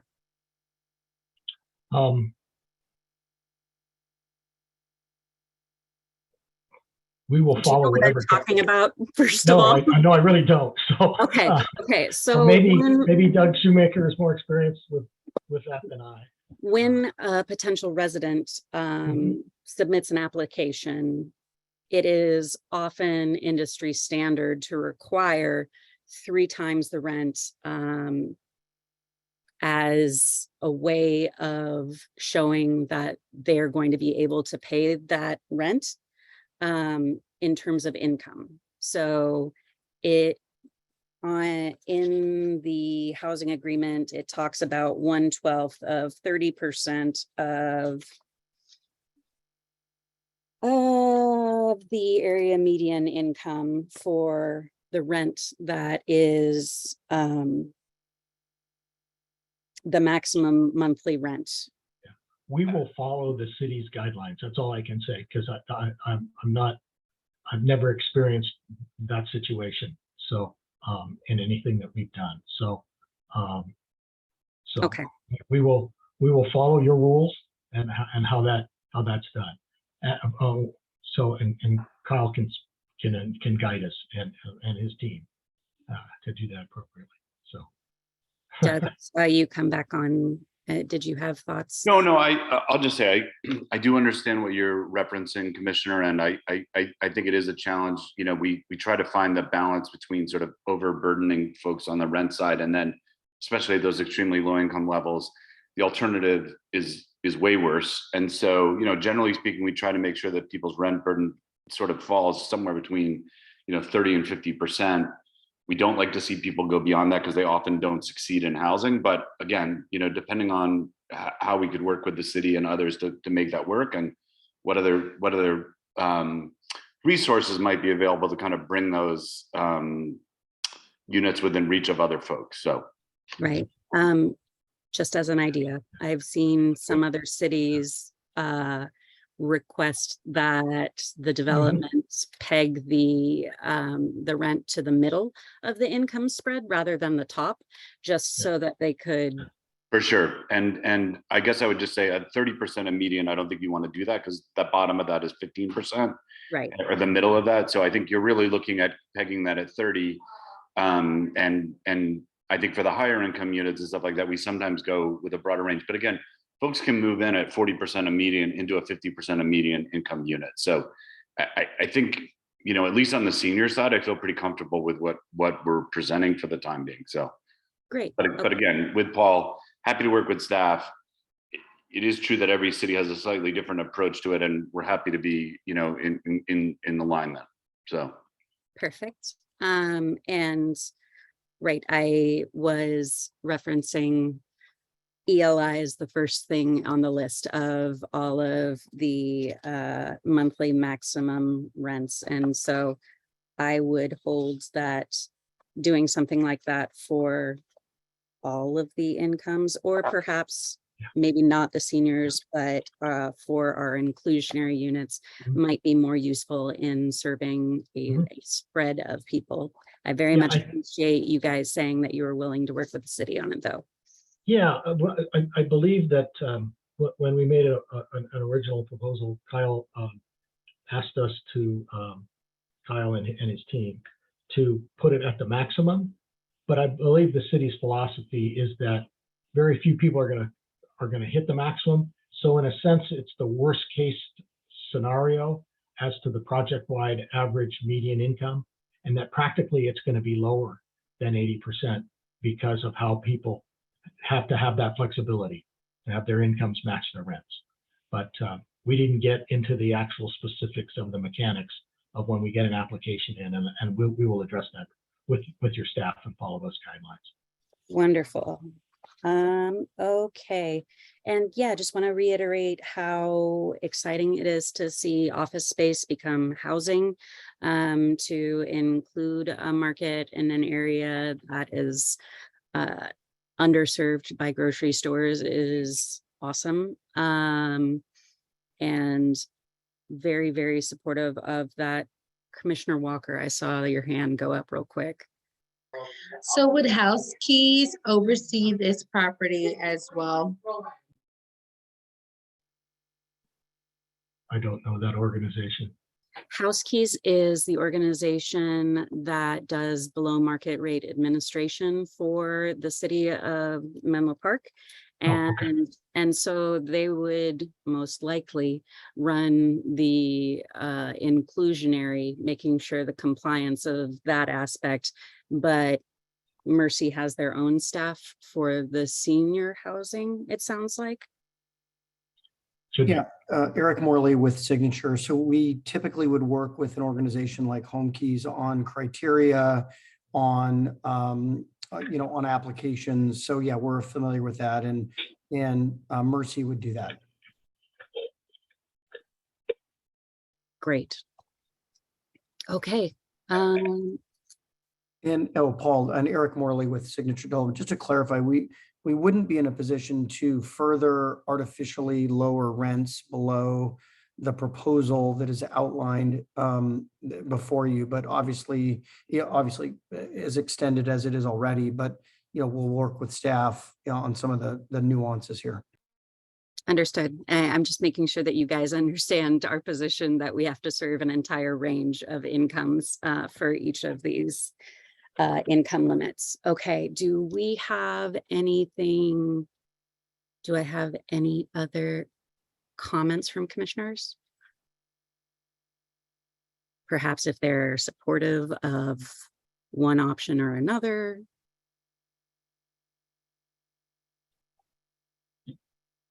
I would be supportive of, it's a tough one, but having asked a lot of questions, I do like the idea of the original proposal with the senior housing. I always would like to see more, but I understand that this is going above and beyond what our requirements are. So I would be in support of the proposal and the original one. Okay, so you like option A. Do you want to make a motion? I'd like to hear what other people support, or Are we Sure. in a discussion part of it, or should I make a motion and have it yay or nay, go up or down? Well, Can staff put up the comparison side by side? That's a good question. I've got it, because I snapped a screenshot, if that's helpful, or Kyle, do you have the from Signature? Yeah, we can, if you give us a second, we can get their presentation back up with the side to side comparison. So I'll look to Adam or Vaughn if they have it, but if not, I can. I can just share my screen, I think. Oh, never mind. Host disabled participant screen share. Well, one of us will take care of it. I'm trying to pull it up on my end, and Vaughn may beat me to it. Let's see.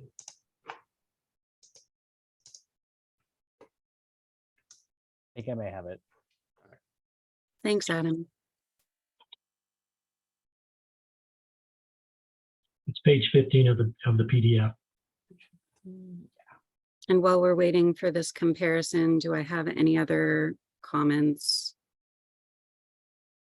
Vice Chair Nguyen, I saw that you joined us. Do you have any thoughts about the Willow Village proposal? There we go. Okay, there's the side by side. And you can see there that the senior housing is untouched in both options. It is provided. The change there is that the inclusionary units include very low income units in option 2, which then means that there are fewer low income units and more moderate units in option 2. But the senior housing stays the same either way. So for clarity, in option 1, there's a bit of more of accommodation for lower housing. Rather than very low, correct, yeah. And option 2 would allow us greater deeper affordability, essentially, for our inclusionary units. Yeah, for that reason, I would argue for option 2, so that we have deeper affordability for more people. And I recognize that reduces the amount of low and requires an increase to moderate, but I think it's important to hit that very low category as best as possible.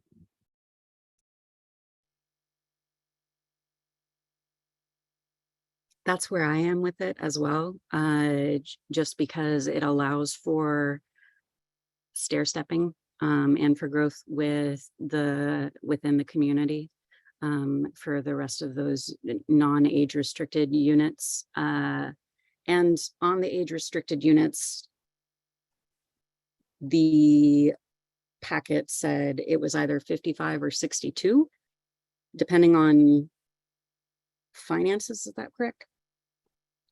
Regarding the ages? To the chair, that's correct. Thank you. I also like option 2. I was under a misconception that it meant that there was a dip in the seniors. So, and I was more concerned about the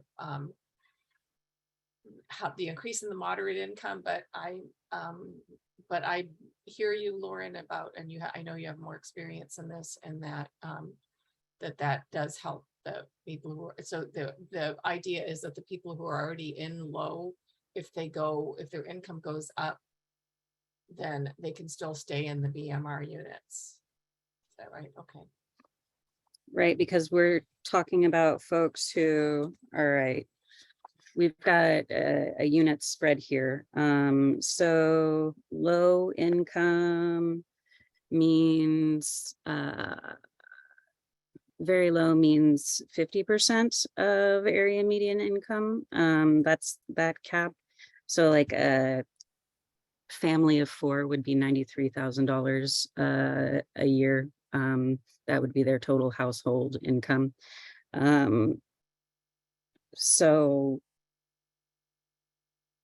it seems reasonable to me to try and serve those households as well. And not just the folks who are making 150 and above.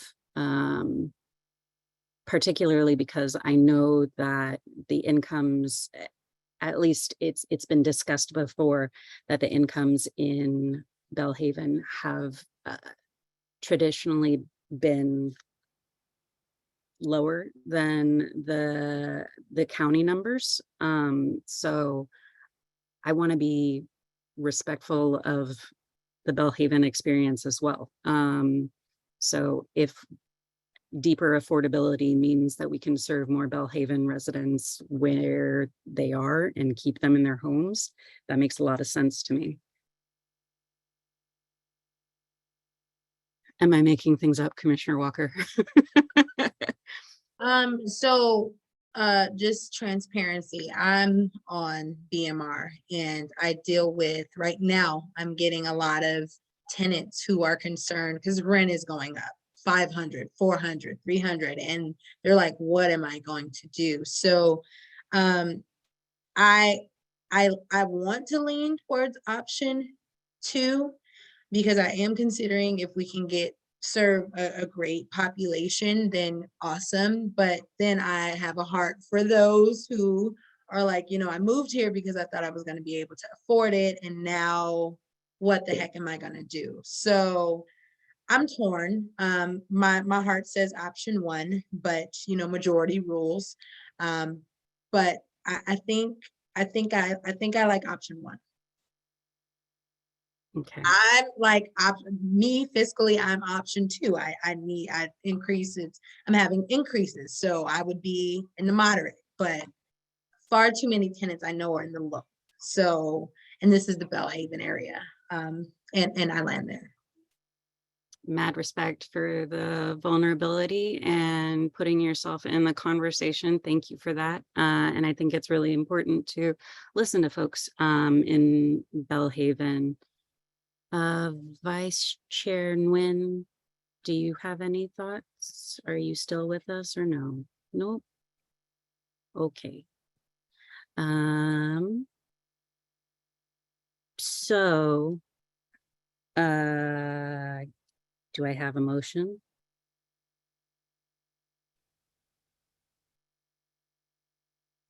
I move for option 2. Great. So Chair Pimentel, we have a motion for option 2. Do I have a second? Second. And Commissioner Leach. Okay, Erin, can we do a roll call vote, please? Sure. Commissioner Campbell is absent. Commissioner Leach. Commissioner, yes. Commissioner Merriman is absent. Vice Chair 1. Do we hear her? I believe she's absent for now. Commissioner Pimentel. Aye. Commissioner Walker. No. Chair Bigelow. Aye.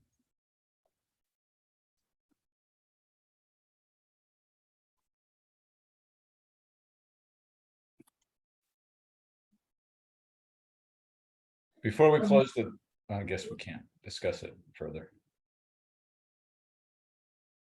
I just would like to actually defer to Commissioner Walker on what she believes the needs of the neighborhood, how the needs of the neighborhood are best met. So I'm changing my vote from an aye to a nay on my own motion. And I love you. No. Okay. Then we have a 2-2 split. And Erin, what would you like for us to do in that? So that motion fails. Can I make a different motion? I move for option one. I second. Can I pause the motioning for a second and just have you say more, Adriana, about, and Kyle, feel free to chime in if I am just like stepping all over this.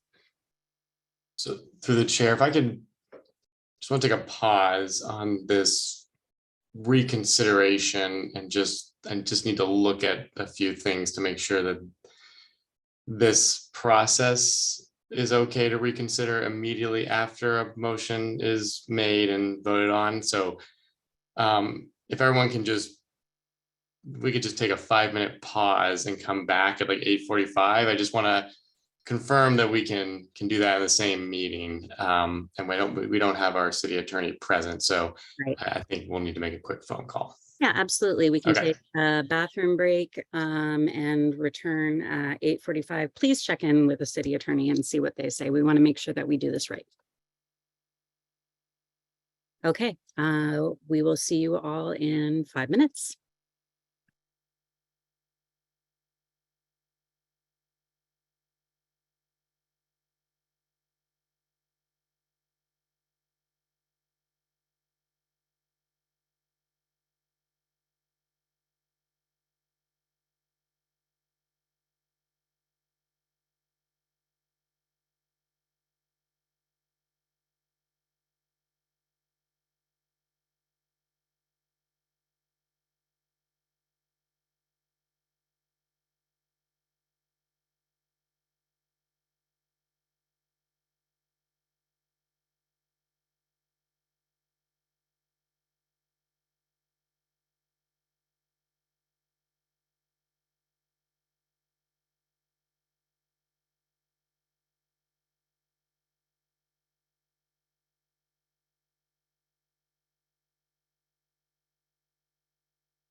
Kyle, do we have an answer from the city attorney yet?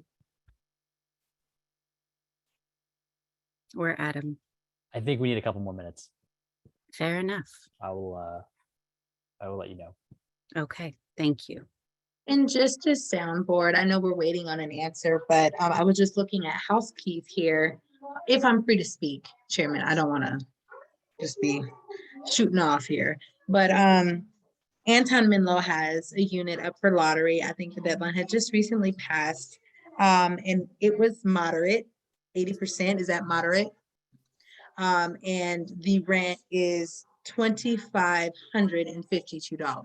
So I'm like, who could really afford that? On a lot of these families are single income. Who could really afford that? Upon me moving here, the rent, that was 2017. The rent was, I think, low to very low. And it was at $1,100. Sorry to interrupt, but I think we have to wait for everyone to get Oh, back. I'm sorry.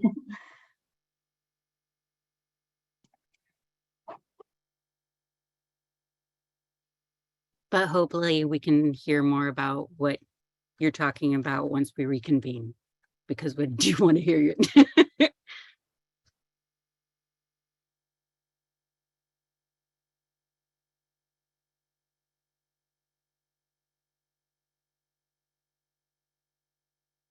And I see we also have Vice Chair Nguyen back. Great.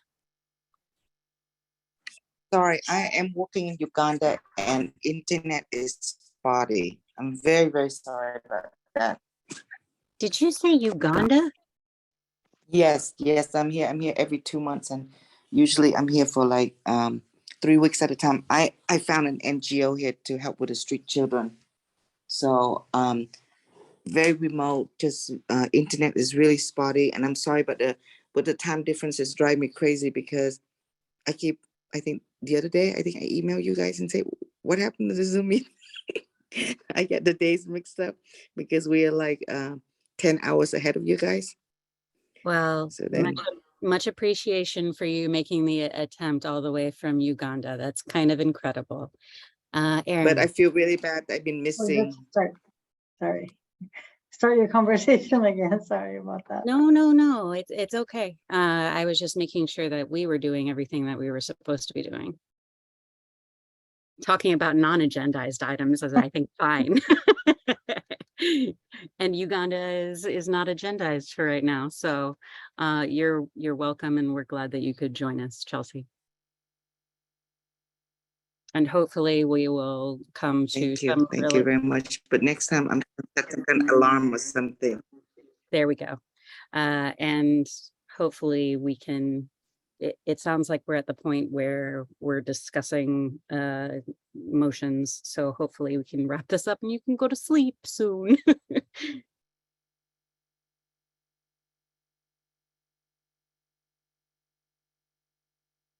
But it'll be just a few more minutes, I think, that we're waiting for the city attorney to give us advice on how to proceed.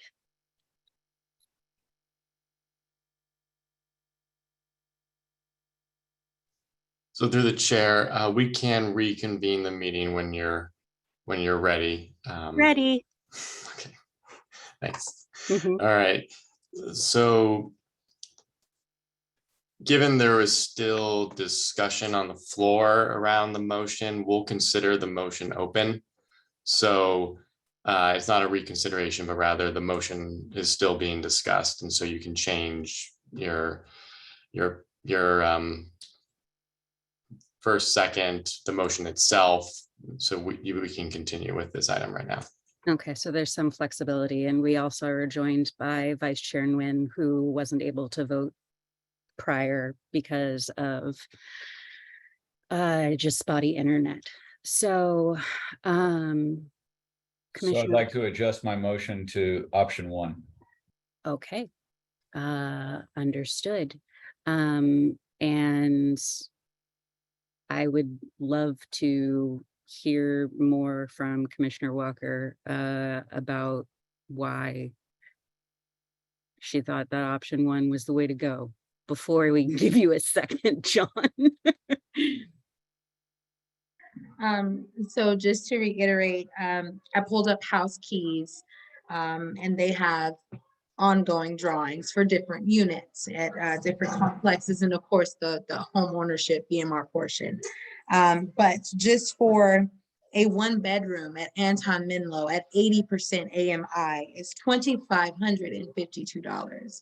And when I think of the tenant who texted me last week, she's a single parent, single income, and she was dreading the fact that her rent was going up $500.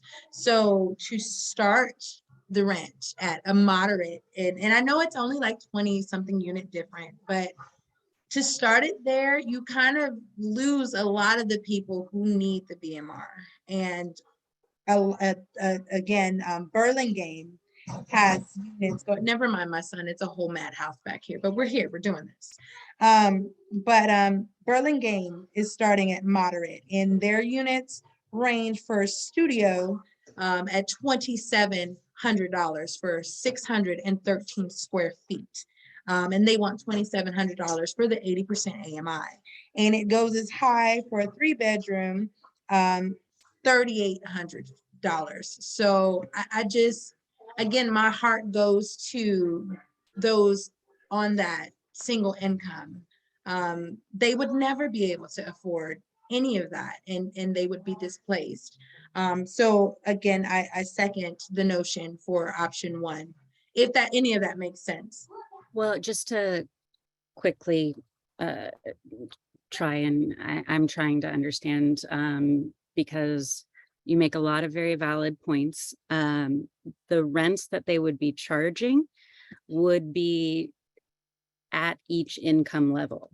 So if they were going to use option 2, which starts at very low instead of low, then they would use 1/3 of the income divided by 12 for each month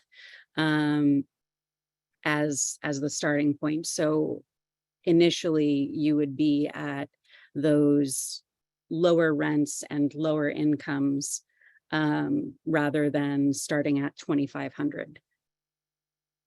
So I guess my question is should they acquire more income? Are they able then to move into a unit that fits that income? I'm assuming that all of the incomes based on the BMR need are gonna be taken. So what then happens? Are they then displaced because now they don't fit the very low, or? It's a super good question, and I had the same one. In the below market rate housing agreement on page 7, they say the unit shall no longer be deemed a low income unit, and the owner shall either make the next available unit, which is comparable in terms of size, features, and number of bedrooms, a low income unit, or take other actions as may be necessary to ensure that the total required number of low-income units are rented to qualifying households. So if somebody increases their income, then so too would their rent, and they would, as far as I understand it, and Kyle, please correct me if I'm wrong, the unit's affordability would change, and they would deem another unit that was vacant at that time the lower unit, and the person in the unit would be able to bump up to that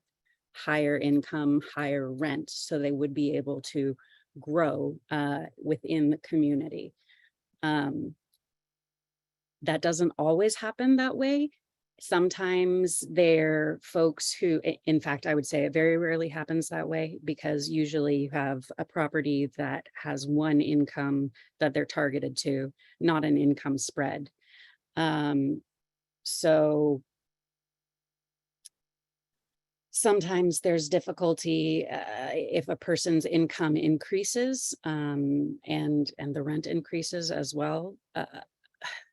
It becomes tricky, and usually that would be Signature's call, I think, or maybe Mercy's, who would be deciding if a tenant was a low income, a very low income, or a moderate income unit, and the subsequent rent tied to that income limit. But Okay, so I'm sorry. no, it's complicated. And go ahead. So I'm just looking for clarification. Option 1 provides more units for very low income, while option 2 provides 20-something odd more units for moderate. No. So option 1 doesn't have any very low income units. So you're not hitting those lower levels of affordability.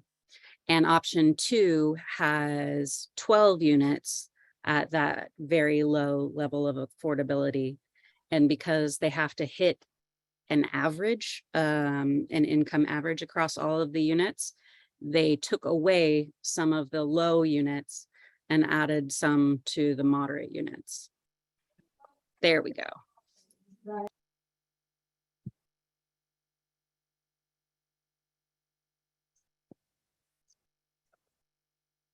But the way that they've laid it out in the BMR agreement says that they're willing to let people's income change and the rents change, essentially.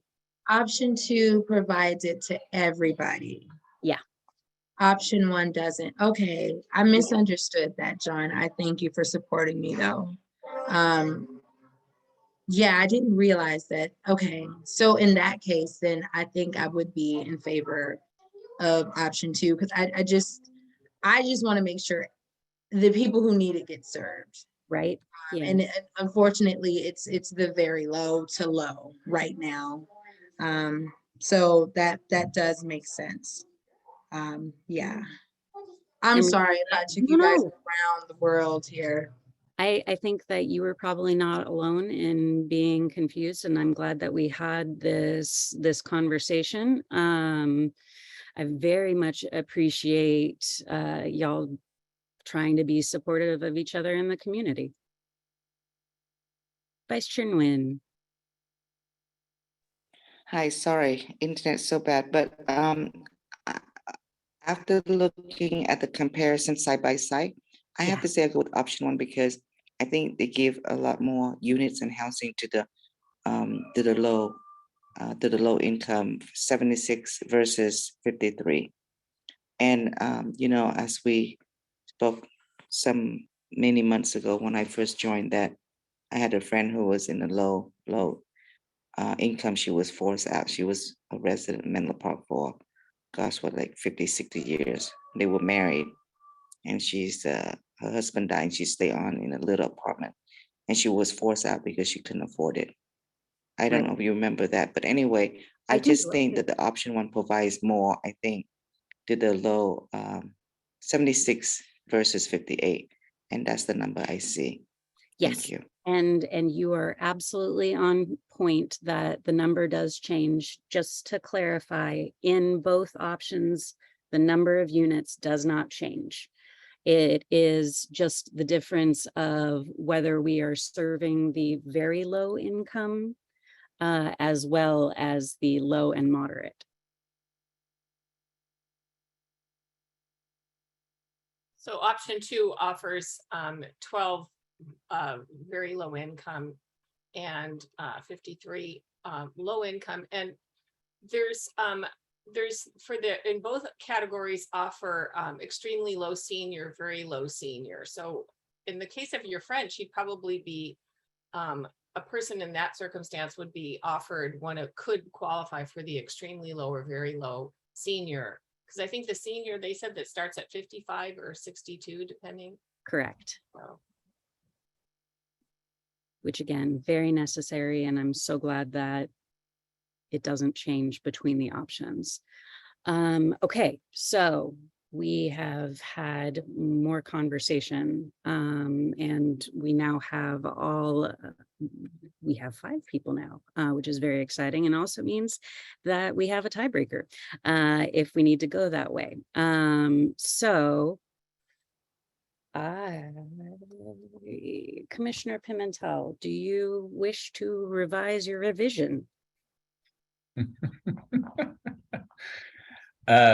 Yeah, I would actually like to solicit some input from my commissioners on the observation that under option 1, we have 0 very low, but 76 total if you include very low and low. On the other hand, we only have on option 2, we have 12 units in the very low, but only 65 total units in the very low plus low.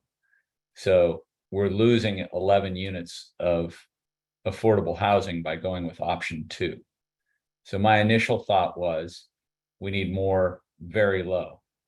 I heard Commissioner Walker point out that maybe it's more important to have those additional 11 or 12 units of low plus very, very low.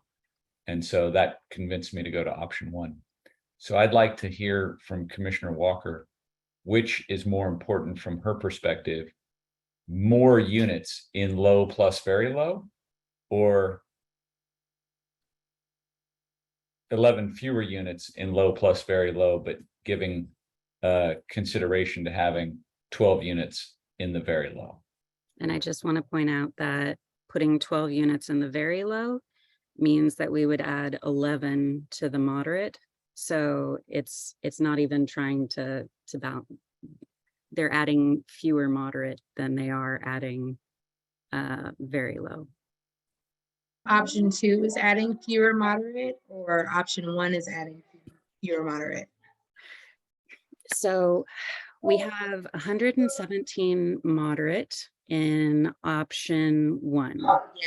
Yeah, I see what John is saying. Okay. Yeah. In that case, it's important to have option 1 for me.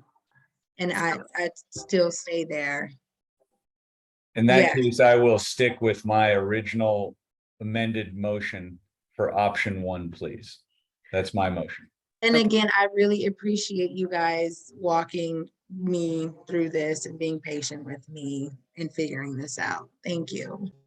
Okay, so what I'm hearing from the commission and from the community is that it's more important to have low income units and fewer moderate than very low units and more moderate. Is that right? Yes. Yes, because I think that we have a bigger need for the very low and the low rather than the moderates. I think the moderates, can manage with the, at 117, instead of 128. I'd rather have the less moderate than the having less low and very low. So that's why I prefer option 1. Okay. Kyle, I saw you come back on. Yeah, thanks. So through the chair, if I could just clarify, so I know the commission's debating between option 1 and 2 here.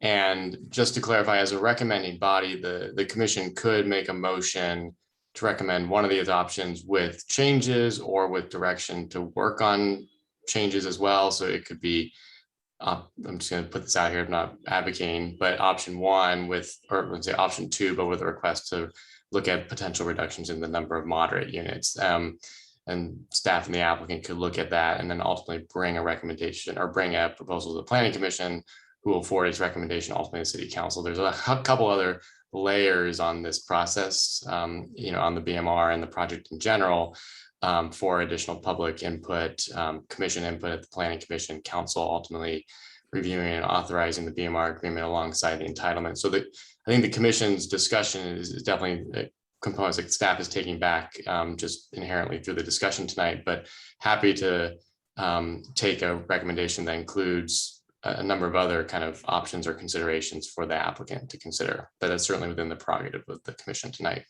Absolutely. And I think that we are trying to be cognizant of the fact that they have to present an average, right? And so if we go lower, then we have to add higher. And so it's tricky.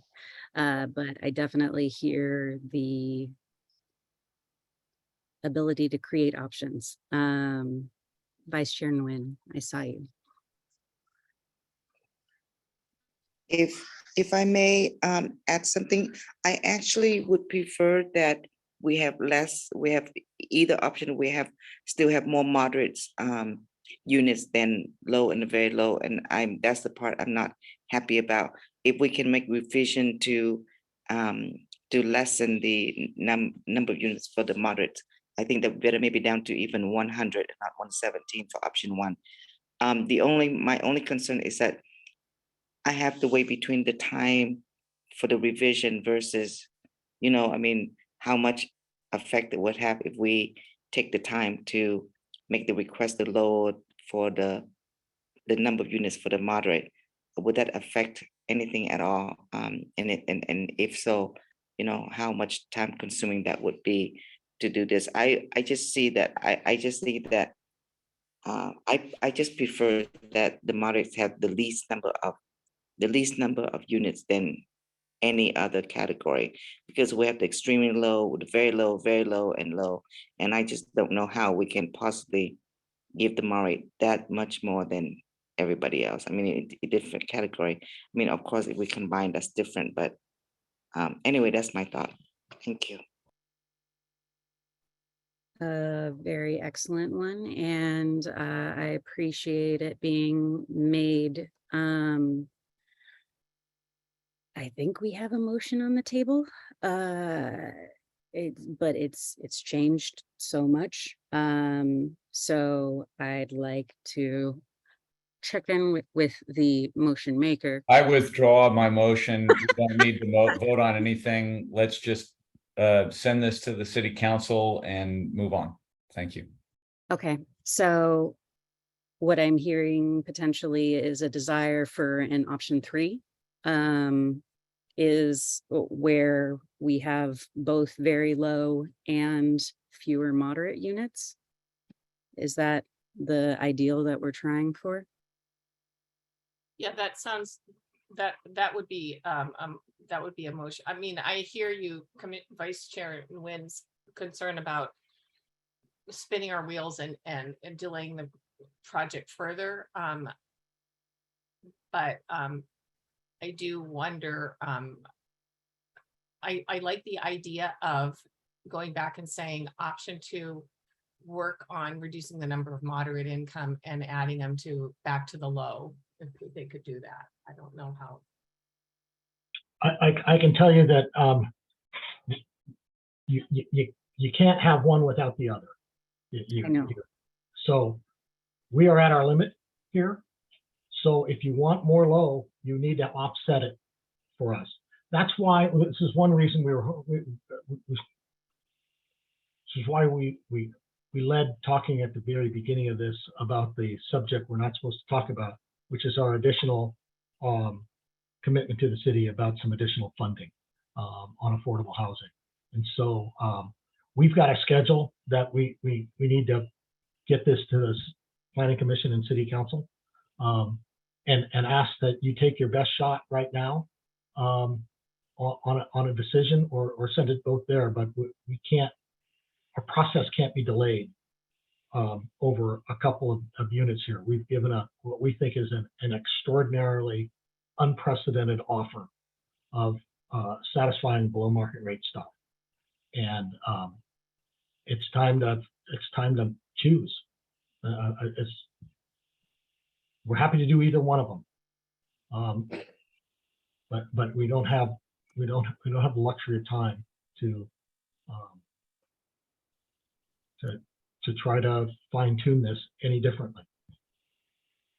Understood, and thank you for your comment, Commissioner Pimentel. May I please call the question by making the following motion? Option 1, and approve the project. I think that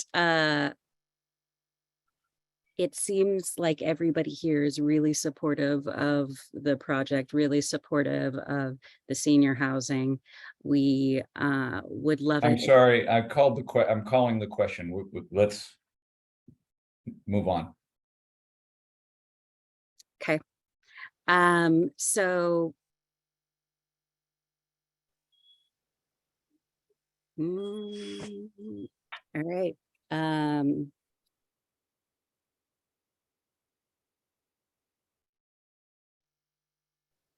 I don't know.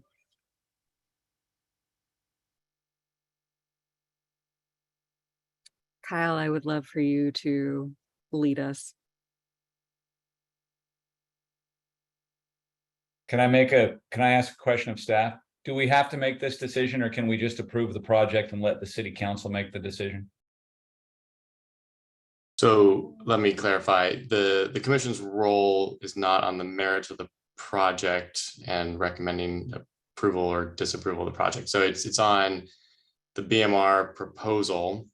And so staff is looking for a recommendation. The recommendation could be both options if the commission was interested in allowing more flexibility for the planning commission and ultimately the city council. But I think the housing commission, as the housing expert body for the community, there is a benefit to having a recommendation, or if the commission's unable to make a recommendation, we can move forward with no recommendation from the housing commission. That is possible as a recommending body. You could have a failed motion or a non-recommendation for the BMR proposal.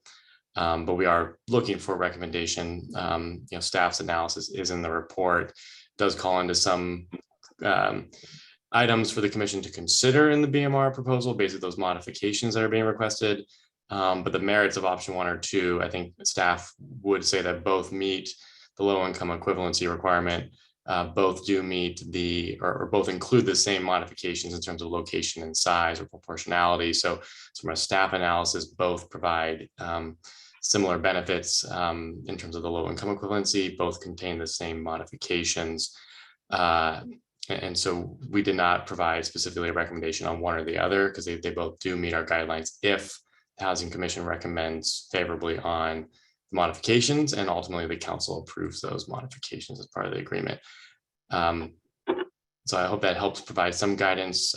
Ultimately, a recommendation would be beneficial for staff and to carry forward through the project one way or another.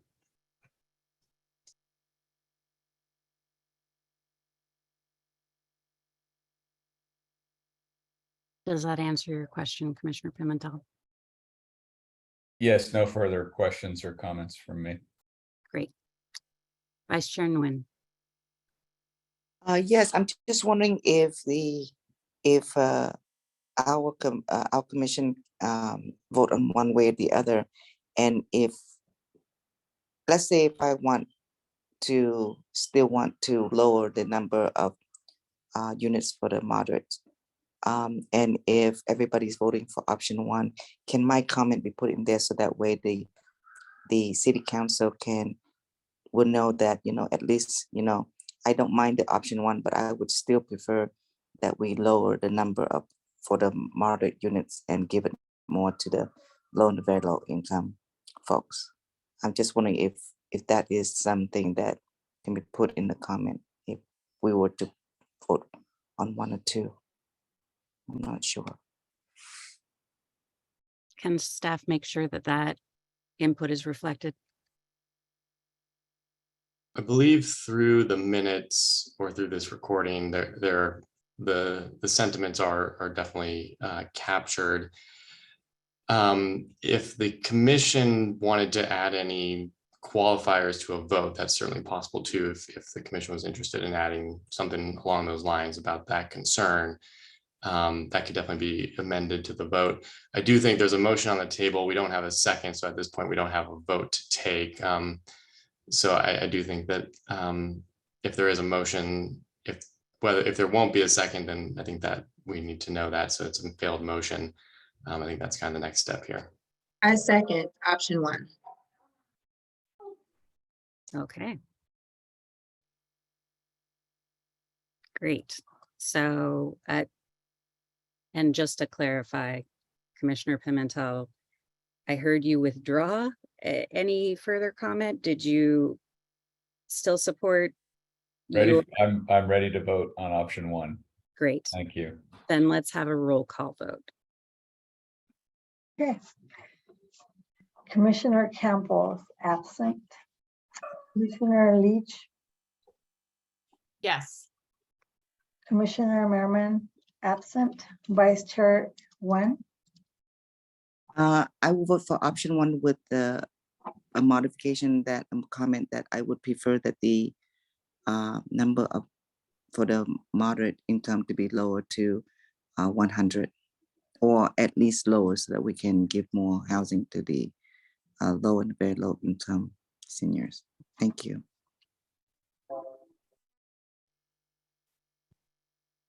That was a yes. Is that a yes? Yes, that was a yes for option one with Okay. a comment, clarification comment, I guess. Thank you. Thank you. Commissioner Pimentel, Aye. Commissioner Walker, Aye. Chair Bigelow, Oh, if that is what the community says they need, then aye.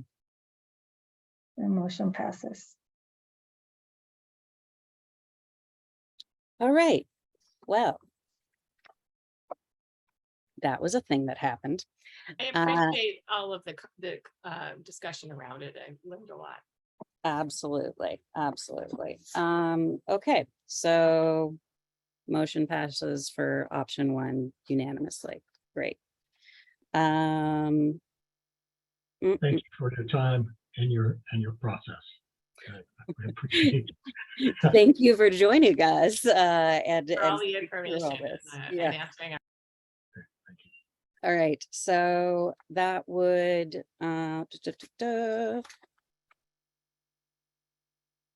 does that take care of the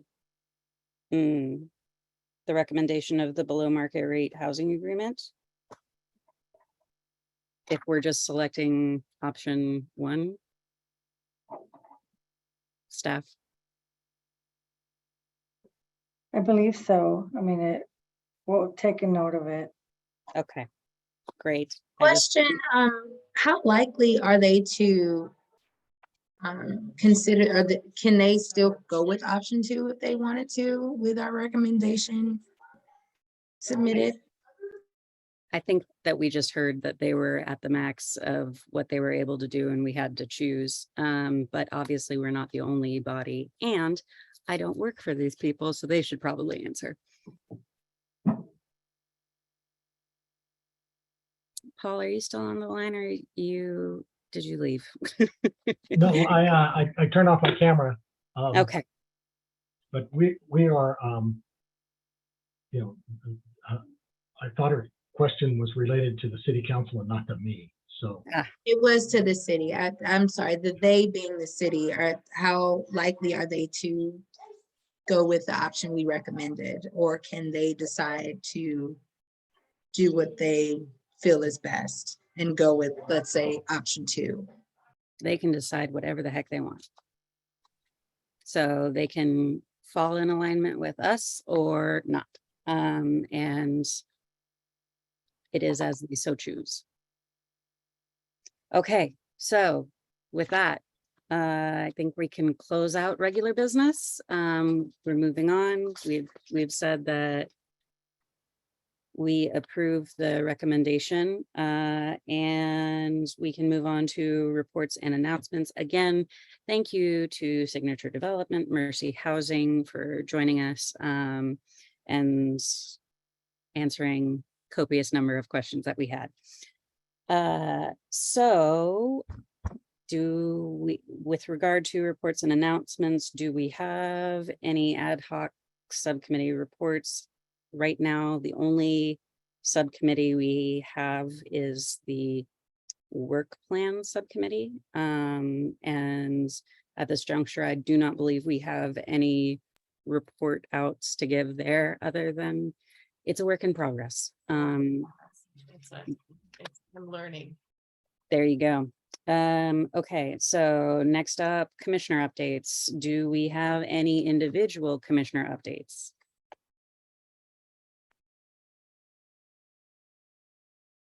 Vice Chair Nguyen is in Uganda doing awesome work. That's the update. All right. For joining us from Uganda. No kidding. That is quite the commute. All right.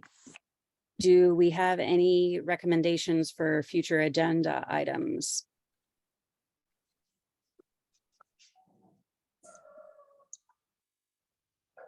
Hearing none, I'll move on to the staff updates and announcements. Erin, do you have any staff updates and announcements? Sure. I just wanted to bring up the work plan that was adopted in November of 2020. And staff is recommending the work plan subcommittee to begin work on the work plan for 2023. And hopefully bring this item in September as a regular item to discuss with the rest of the commission. So that's something that, that I wanted to bring up. I will send the subcommittee the previous work plan for reference. The previous work plan has current goals that can remain on the work plan if there are still priorities to the commission or are still in progress. So I will also send the council goals, since the goals should also align with the city council priorities. So I will send that off to the subcommittee to start working on it. And we could, I'm sorry. Just a clarifying question. You said that it would become regular business in September. Is that before city council or is that before the housing commission? Before the housing commission, so that you guys can discuss together. Perfect. Okay.